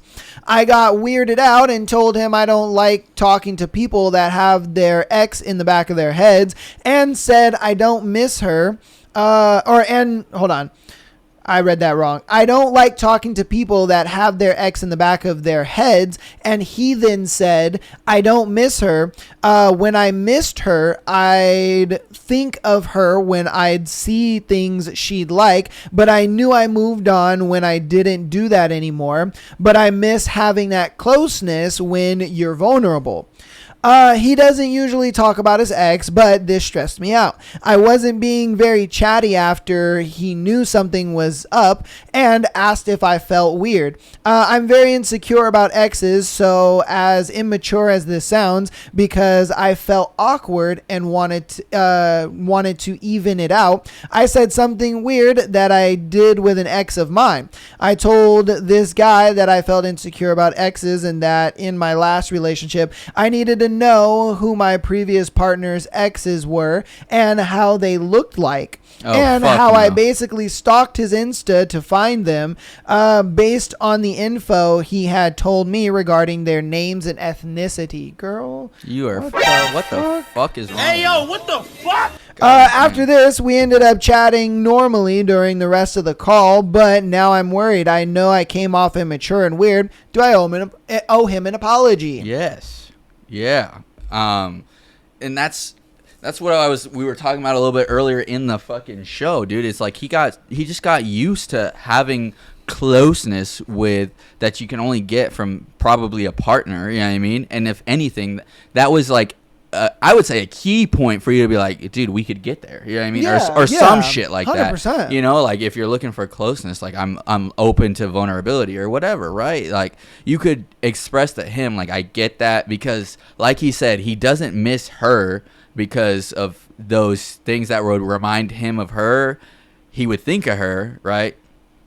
I know that was a little confusing, but the idea is like, he realized he moved on because that shit doesn't happen anymore, and he just understands that when he's vulnerable, much like anyone does, right? Even myself, dude. Like I can guarantee you I would never step foot back in the Marine Corps, but I do at certain times have nostalgia or like think of the Marine Corps and like, oh shit, you know what, like that was like pretty fun, or like whatever the case may be, you know what I mean? But by no means would I like let that stop me from moving forward and like, you know what, I'm not gonna do any other job, I'm gonna try to get back in the Marine Corps, you know what I mean? It's the same thing with like exes, where like, I mean, I couldn't relate it wholeheartedly there because I don't have any exes that like I ever had closeness with or feel that way with, right? But the idea is still similar, because it's like he understands you guys are not that close yet, and he understands that closeness that he had before is gone, so like he misses that closeness. And for you to be like, well, let me do something immature, is like, bro, like you were focused on the absolute wrong part of what the fuck he was talking about, dude. And this is what we were talking about, is like the when you have a lack of competency in anything, right? Emotional competency, you know, whatever, you just become a liability because he opened up to you, and then you were like, well, I'm gonna make it worse. You know what I mean? Exactly. But see, at the same time, that was a lot of lack of his leadership as well. You know, like I mentioned before, it's like the way he should have handled a lot of that is because, look, I've been in that situation. I won't lie to you. I've been in that situation where, you know, I had an ex that meant a lot to me. And yeah, I get nostalgic about her and I think about her every once in a while, but it's never something where I'm like, oh, I want to go back to her. Oh my God, I love her or nothing. It's more of just like when I talk to women and I let them know, like, oh, because a lot of women ask, and I don't know why they do, but they do. They ask, you know, oh, like, you know, were you ever married and stuff like that, blah, blah, blah. And I tell them, no, I was once engaged, and that's about it. And then they want to go further deep into it instead of just that. And I tell them, you know, and I let them know, but I let them know in a way where it's just like, no, like, this is why we broke up. This is what happened. You know what I mean? But I am over it. Like, I used to, okay, for example, this is the best way to, I guess, explain it. I was on a date with a girl and we were talking. And she asked me, you know, have you ever been married before? Or do you have any kids or whatever? And I'm like, all right, that's fine, I guess, because of my age. And I'm like, no, I've never been married, but I have been engaged once before. And she was like, oh, what happened with that? Why is it that you guys broke up? I told her then why we broke up. And she was like, okay, I can understand that, whatever the case may be. And I was like, yeah, you know, it was really hard for me to like get back into dating because it always felt like whenever I was out on a date with a girl, I felt like I was cheating on her. You know what I mean? It was tough for me to get out of that, but I think now I'm at a point now where I'm out of that. I feel a lot better about it, and I'm able to go on dates with a girl, or, you know, with you, and, you know, not feel that way anymore. And I feel like that's growth within myself, you know. And I think for him, he may have said it to you in a way where it just only made you feel insecure. It's like, it's kind of how you word things with women, because a lot of times women care more about how things are said versus what is said. And so it's like, for the man's lack of competency in this is his lack of understanding how to say something to where she will receive it in a way that allows her to understand, like, this is not an attack on you. This is not like me comparing you or anything like that. Yeah. This is just, hey, this is an aspect of a past relationship that I want with you in the future. Yeah. But I think his lack of competency, he just didn't, you know, and I think that's what caused her lack of competency to then show. And that was kind of like where it, because like you said, it starts and it ends with the man. Yeah. You know what I mean? And that's why I'm phrasing it in the way that I am, where it's like, it's his lack of competency that creates her lack of competency. I think in like, to add to that is like, I think one, what he could have done is like you said, like, oh yeah, I do miss the closeness, but I'm actually very excited to see where we're gonna go. You know what I mean? Because it could be like that much better, whatever. But I also feel like, because we kind of as men just answer questions like flat out. You know what I mean? Like, I don't really like to go into like a fuck ton of detail about like all the aspects of what I'm giving as an explanation. So like, yeah, he could have like you said, handled it better, but I also feel like he was probably just answering like a man, like, yeah, I mean, you know, it's whatever, like I fucking missed the closeness or whatever, yeah, but not her for sure, you know. And then yeah, at the same time, that's just, again, that's like the lack of competency on him. It's like, you got to understand when you're talking to a woman, dude, you kind of got to change that like way you that answer filter, you know. It's just it's just understanding and knowing like when to be a certain way. Because like if I'm talking to a woman, I know I have to over explain fucking everything. It sucks and it's annoying, but I know I have to do that because she's gonna have 1,000,001 questions, or she's gonna take it wrong, whatever the case may be, you know. Again, I think that's the reason why the last girl I was talking to, I remember I showed you the text messages and stuff like that. I think the last girl that I was talking to, I did that. I answered her in a way that I would answer a dude, thinking like, oh yeah, you know, she's gonna get what I'm talking about. She didn't. Flips off the handle and is just like, I don't want to talk to you anymore. Yeah. And it's that's my lack of competency in that situation of like, dude, you knew who you were talking to. You should have over explained it, or you should have said it in such a roundabout way to where she wouldn't feel like attacked or upset about it. Yeah, I could see that. Yeah. But then, I mean, honestly, that just sounds like a lot of headache, and I get it, it's up to him to really deal with that kind of headache, and that's why I'm like, dude, you gotta, I mean, you know, my advice for you is kind of like, you just apologize and try to move forward with more of the idea of like, this is like, this guy has the best intentions for me. It's my insecurities are not reality, you know. Yeah, exactly. That'll help you out, and then he'll learn his competency. Where you can even tell him what we said, where it's like, hey, if you had said, you know, I missed the closeness, but I'm excited to see where we go, that would have made me feel better. Is that how you felt, or like, you know what I mean? And then get more of his perspective on it. Because you know? I guarantee you, he was doing exactly what Michael said, where he was just fucking answering the question. Yeah, he wasn't giving any detail or any extras to it. He just answered the fucking question. And obviously you can't do that with women because they're weird, but yeah, this is what it is. All right, we're gonna get on to our next one. The relationship suddenly got real and scary. I need advice. About 6 months ago, I, 30 female, met a man, 34 male, who became my boyfriend. Yeah, dude is never going to say, oh my God, it got real, dude. It got fucking real. I don't know what to do, man. No fucking dude. And dude is going to be like, it got real, bro. Like, I'm about this shit. Yeah. So, yeah. Okay. Who became my boyfriend. A year and a half ago, he got out of a very long marriage where his ex was unfaithful and which left deep emotional wounds in him. He says he is over it and moved on, but there may be some residual scarring. Our relationship has been perfect. He is happier than ever. I found someone I was over the moon about. I honestly couldn't tell you who loved who more. It was his birthday a month ago. His ex never did anything special for him in 15 years, so I thought that was sad and unacceptable. And I put in what I thought was a minimal effort.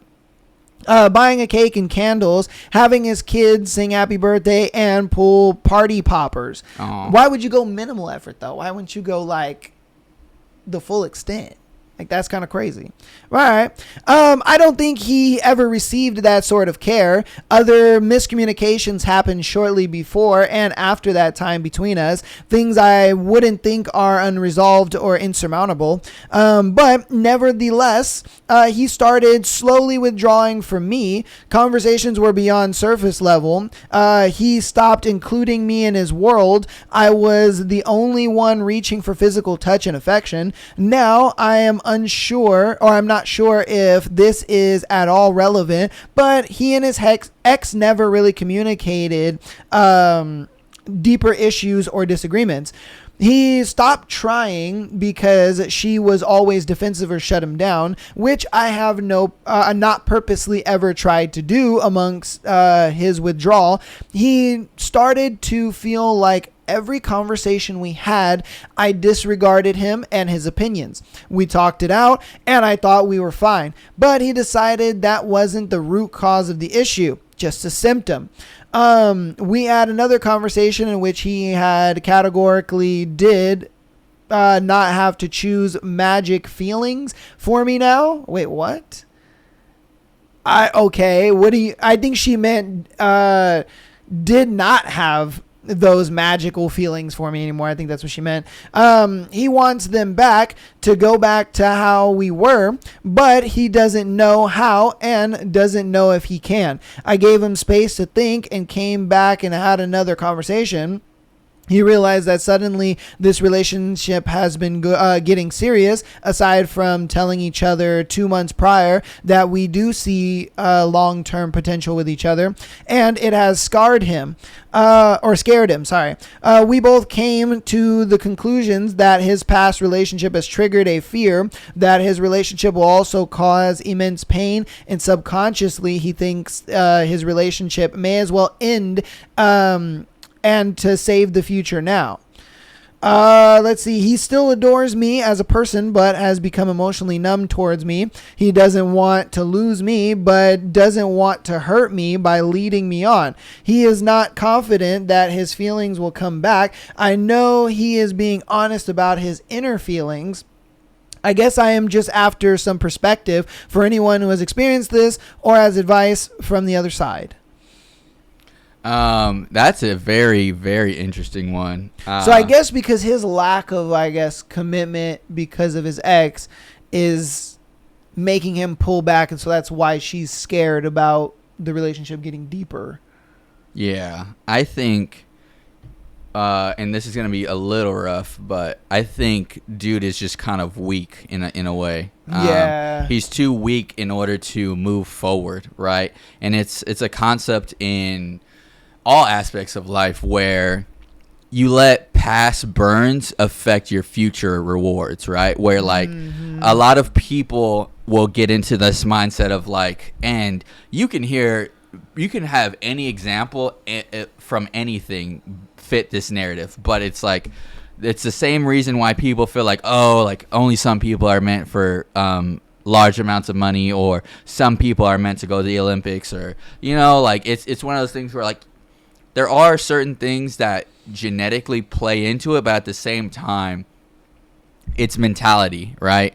Of for him, for your example, for him, he says he's over it. He's oh yeah, but 15 years is a long time, right? It's like you were saying earlier, habits are very hard to break, and I'm not one to say they can never break, because I don't believe in never or always, right? But it's one of those things where for him, it's very clear that he has some habits and leftover trauma that's holding him back, because love is not always pretty. You know what I mean? So the idea of when you don't feel it, you back off and you're I don't feel this. I don't want to put in effort. That's when you got it. The same thing for the gym, the same thing for your work, the same thing for anything, right? You still I don't really feel like it today. Well, show up and do it anyways, you fucking asshole. You know what I mean? You're not gonna achieve the end goal of a healthy, great relationship if you only do things when you feel like it. You know what I mean? And so for him, I feel like he's allowing himself to be well, I was hurt before, so it's just easier if I break things off now. And it's well, that's just fucking pussy shit. You know what I mean? Yeah. The idea of what makes life, relationships, anything, right?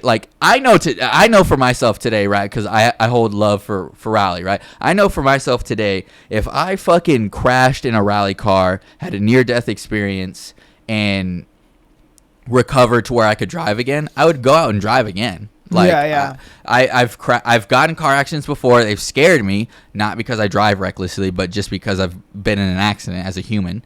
But they've scared me, but that doesn't stop me from driving and going back out and doing things, right? I don't let past experiences hold me back from future blessings. You know what I mean? Because it's one of those things of if you think about it logically, right?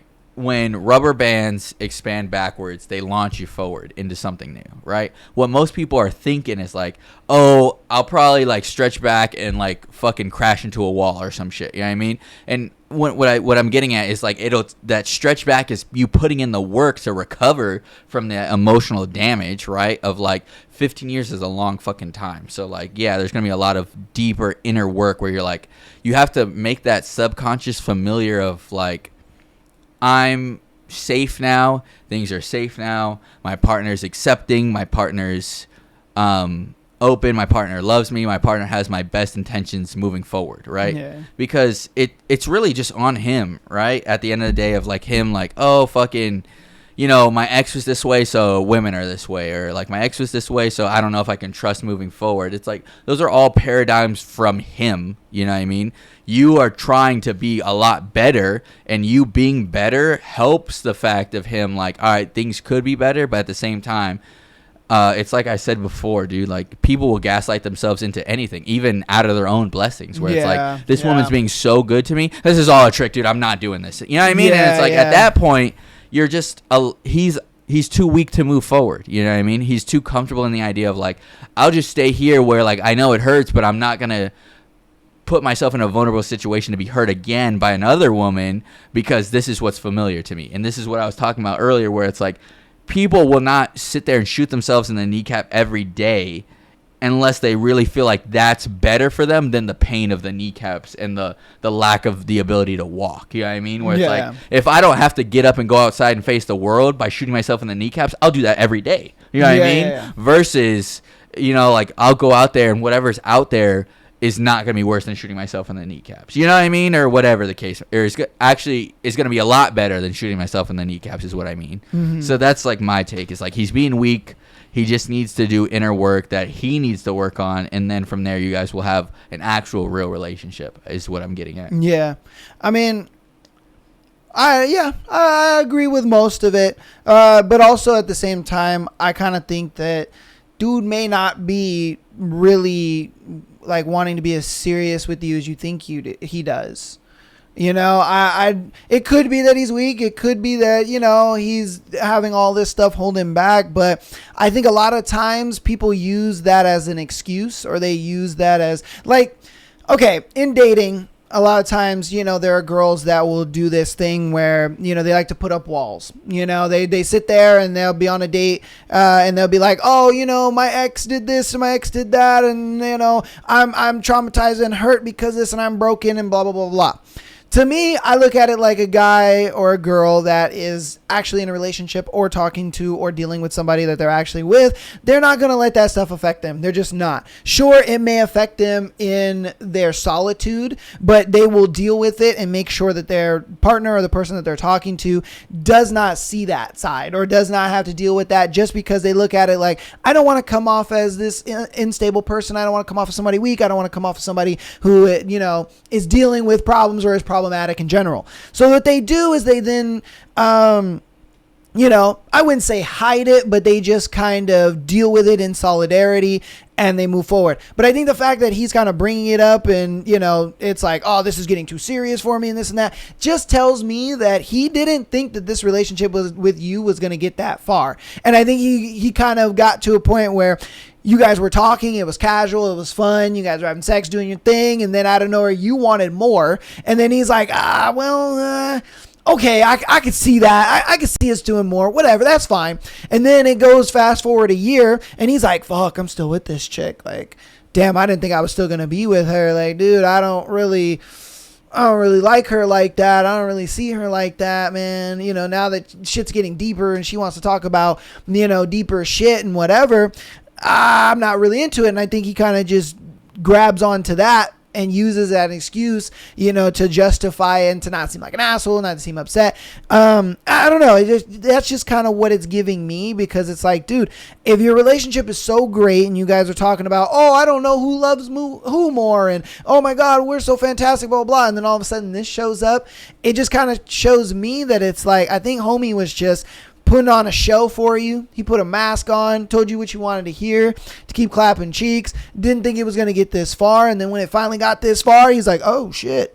Oh my God. I didn't realize that I was doing all this for so long. You know, time flies when you're having fun. And so he looked at it like, oh crap, now that things are getting serious, I'm not really into this anymore. You know, because I'm not really into you like that. Like having fun and being casual. Sure, I could do that with you all day.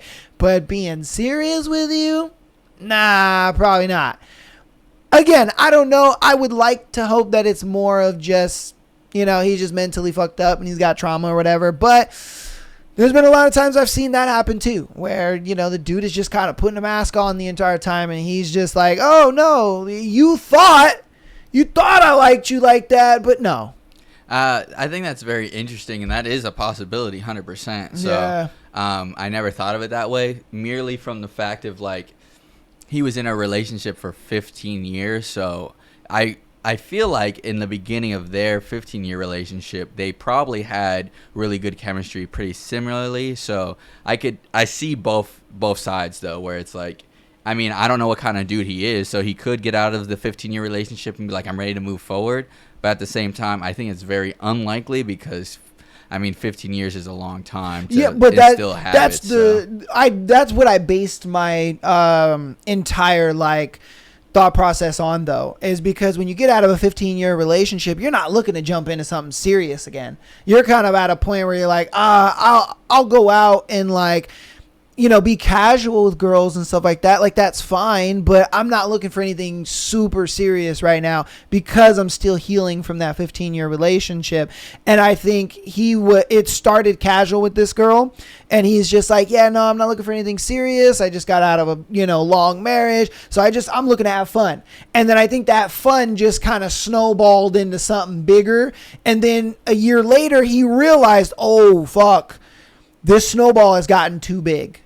And now that this snowball has gotten too big, I'm at a point where I don't think I can, you know, go deeper with her to that level. He said, or she said in the beginning that he mentioned that, like, he doesn't feel like that's holding him back, right? And, like, I don't think he said anywhere in the beginning of, like, the thread or, like, whatever, that they were looking for something casual, you know what I mean? I think they kind of both agreed to, like, do the long-term thing, which, I mean, like you're saying, right, it could have all been, like, you know, Cap just to try to keep this going, where it's like, yeah, I just kind of like coming down. Yeah, but I don't know, that's interesting to me. That could be a perspective, you know.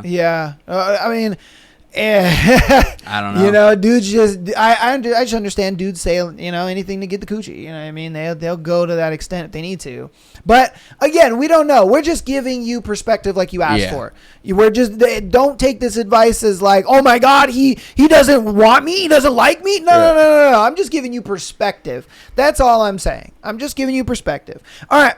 So it's going to be our last one for today's episode. I know he's got to get up out of here, so we're going to do this last one. This one is, am I overreacting? Girlfriend dumped me yesterday, and my world is falling apart. All right, my girlfriend broke up with me after 11 months of relationship. Oh my God. This happened yesterday at night. We had so many issues during our relationship, but despite that, I wanted to keep going. Come on, bro. We lived together for like 4 or 5 months. We spent so many celebrations together. Our birthdays, February 14th, Christmas, New Year's, most of them with her family. For the first time, I was in a formal relationship. Okay, this is your first girlfriend. She met my family. I met hers. I never experienced the joy of celebrating special dates with a partner before. This was my first time, so I felt like I gained a new family and a new life. I met her 1 or 2 months after my dad passed away, and she helped me a lot dealing with the grieving process. I struggled with severe depression for like 2 years. I was in a really bad place, and then to make things worse, my dad died. So then I met her. She gave me purpose, and I thought I was going to have a family. The reason she gave me yesterday was she never really felt attracted to me, and that I needed someone funnier than me, more spontaneous, someone that she could feel less bored and more herself with. Yep. She expressed many times how much I helped her with her problems and that I was the most caring partner she had ever had. She mentioned this many a times during our relationship. Even her parents cared so much for me. Despite all of that, she ended everything. I'm afraid I'm going to start feeling the same as before I met her. I started thinking about my dad again. She reminds me a lot of him. I don't know if I can keep going. I can't stop crying and I miss her so much.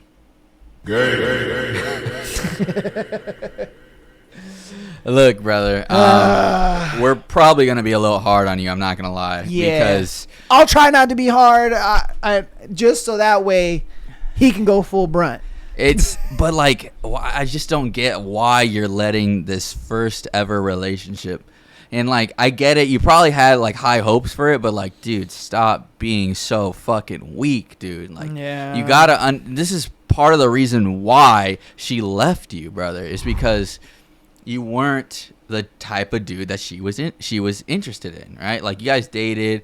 What she saw you for a little bit as like attractive, someone she was interested in, but then she was like, dude, this motherfucker, like, all he does is come to my fucking house and beckon and call, like, and I can tell by the verbiage of like you saying like she gave me purpose. Brother, you as a man should never have the purpose of being for a woman. That's stupid. Cooked. That is stupid, bro. And like, I know there's a lot of like mumbo jumbo out there where like that sounds sweet. You know what I mean? That sounds like you're being very, very nice, but societies, empires, cities, civilizations were not built on the idea of this is my purpose is for a fucking woman, right? They were built by men that wanted more. They wanted to endure conquest. They wanted to build a fucking life. You know what I mean? And so the point I'm trying to get at is you very clearly centered too much of your life around her and what you were getting from the relationship and how these new experiences were so great for you. And you said she was caring. She said you were caring and there for her, but were you giving her the same type of value for her, where she felt like she was getting so much from you? She was getting new experiences. She was getting whatever. Probably not, and that's why it lasted only 11 months. And that's why for you, this is a fucking blessing, brother. This gives you the opportunity to go back to the drawing board and upgrade your life without her dragging you down. You know what I mean? Because at the end of the day, you said she helped you out, yada, yada, yada, through like your depression, losing your father, which I can relate to because I was young when I lost my father. I was 17.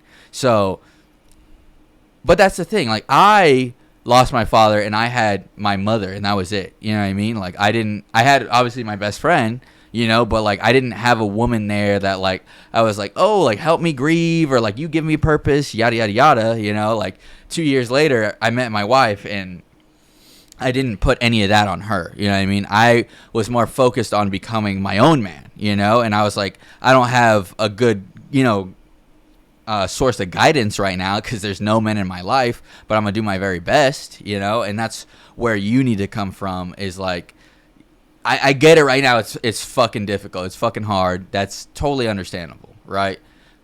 What I'm getting at is don't let this be your end all be all. You know what I mean? Like the whole, I don't know if I can go on, yada, yada, yada. There's so much more to life than just one woman. You know what I mean? Bro. Like there's 4 billion women in the world. You know what I mean? And like you can do the statistics on like all of them that are your age, whatever, right? But like I know there's other stuff that gives you joy. You know what I mean? That you clearly like family. Hang out with your own fucking family. You clearly like, you know, like you clearly enjoy like holidays, adventures, shit like that. Like, do that stuff. You know what I mean? There's no reason that a woman is the stipulation of what you do in your fucking life. It's like that one dude where he didn't go to Mexico because his wife cheated. Yeah. Yeah. And that's where I'm like, bro, why the fuck are you gonna let a woman stop you from having fun in life, dude? Yeah, like, those things are enhanced, right, when you share it with someone. But like, you have dude friends. It's not specific to that one out of 7 billion people woman in the world. You know what I mean? Especially because I know you guys are young. You know what I mean? You have so much more life to go through, and like, I know you just gotta look inward. I know there's something out there that you find more enjoyable than hanging out with her. 100%. Facts, bro. 100%. Facts. We all have that. Yeah, we all have a hobby. We all have something that we enjoy and do in our free time. It's like, dude, there's no way you don't have any of that. And then if you don't, it's like, that's where you start. Yeah. You know what I mean? That's where you start. You look at it like, okay, what are things I'm interested in? You know what I mean? You start going to the gym. You start changing your life, man. Like, dude, And the thing is look, if I'm being real with you, bro, you didn't get this girl because she liked you. You didn't get this girl because she thought you were cool or whatever. Nah, y'all trauma bonded, bro. And that's what it was. She thought, oh my God, he's a great guy, you know, because he shares the same trauma as I do. Like, that's all it really is. You didn't get this girl because you're this special guy. You just didn't. That's okay. And that's fine. But the thing is now that you're in the position that you're in, you need to understand that, you know, now it's time for you to start building your life, bro. It's time for you to start getting into something, hobbies, and monetizing those hobbies. And then as well as getting in the gym, you know, giving yourself, like changing yourself, you know what I mean? Making yourself into somebody that you can look in the mirror and say, I'm proud of this person. Yeah. You know what I mean? I'm proud that this person has grown so much and gone so far. And I guarantee you, the more that you do that and the more that you kind of put yourself out there, you're going to find a lot more women are going to be interested in you and attracted to you for, I don't want to say for you, but they're going to see aspects of you that are like, that they like. Because, I mean, let's be honest, no woman, you know, likes a guy for just him. Like, let's just be real. That just doesn't happen anymore. Sorry. And any woman that says, I love my husband for him. Yeah, you capping, bitch. Shut up.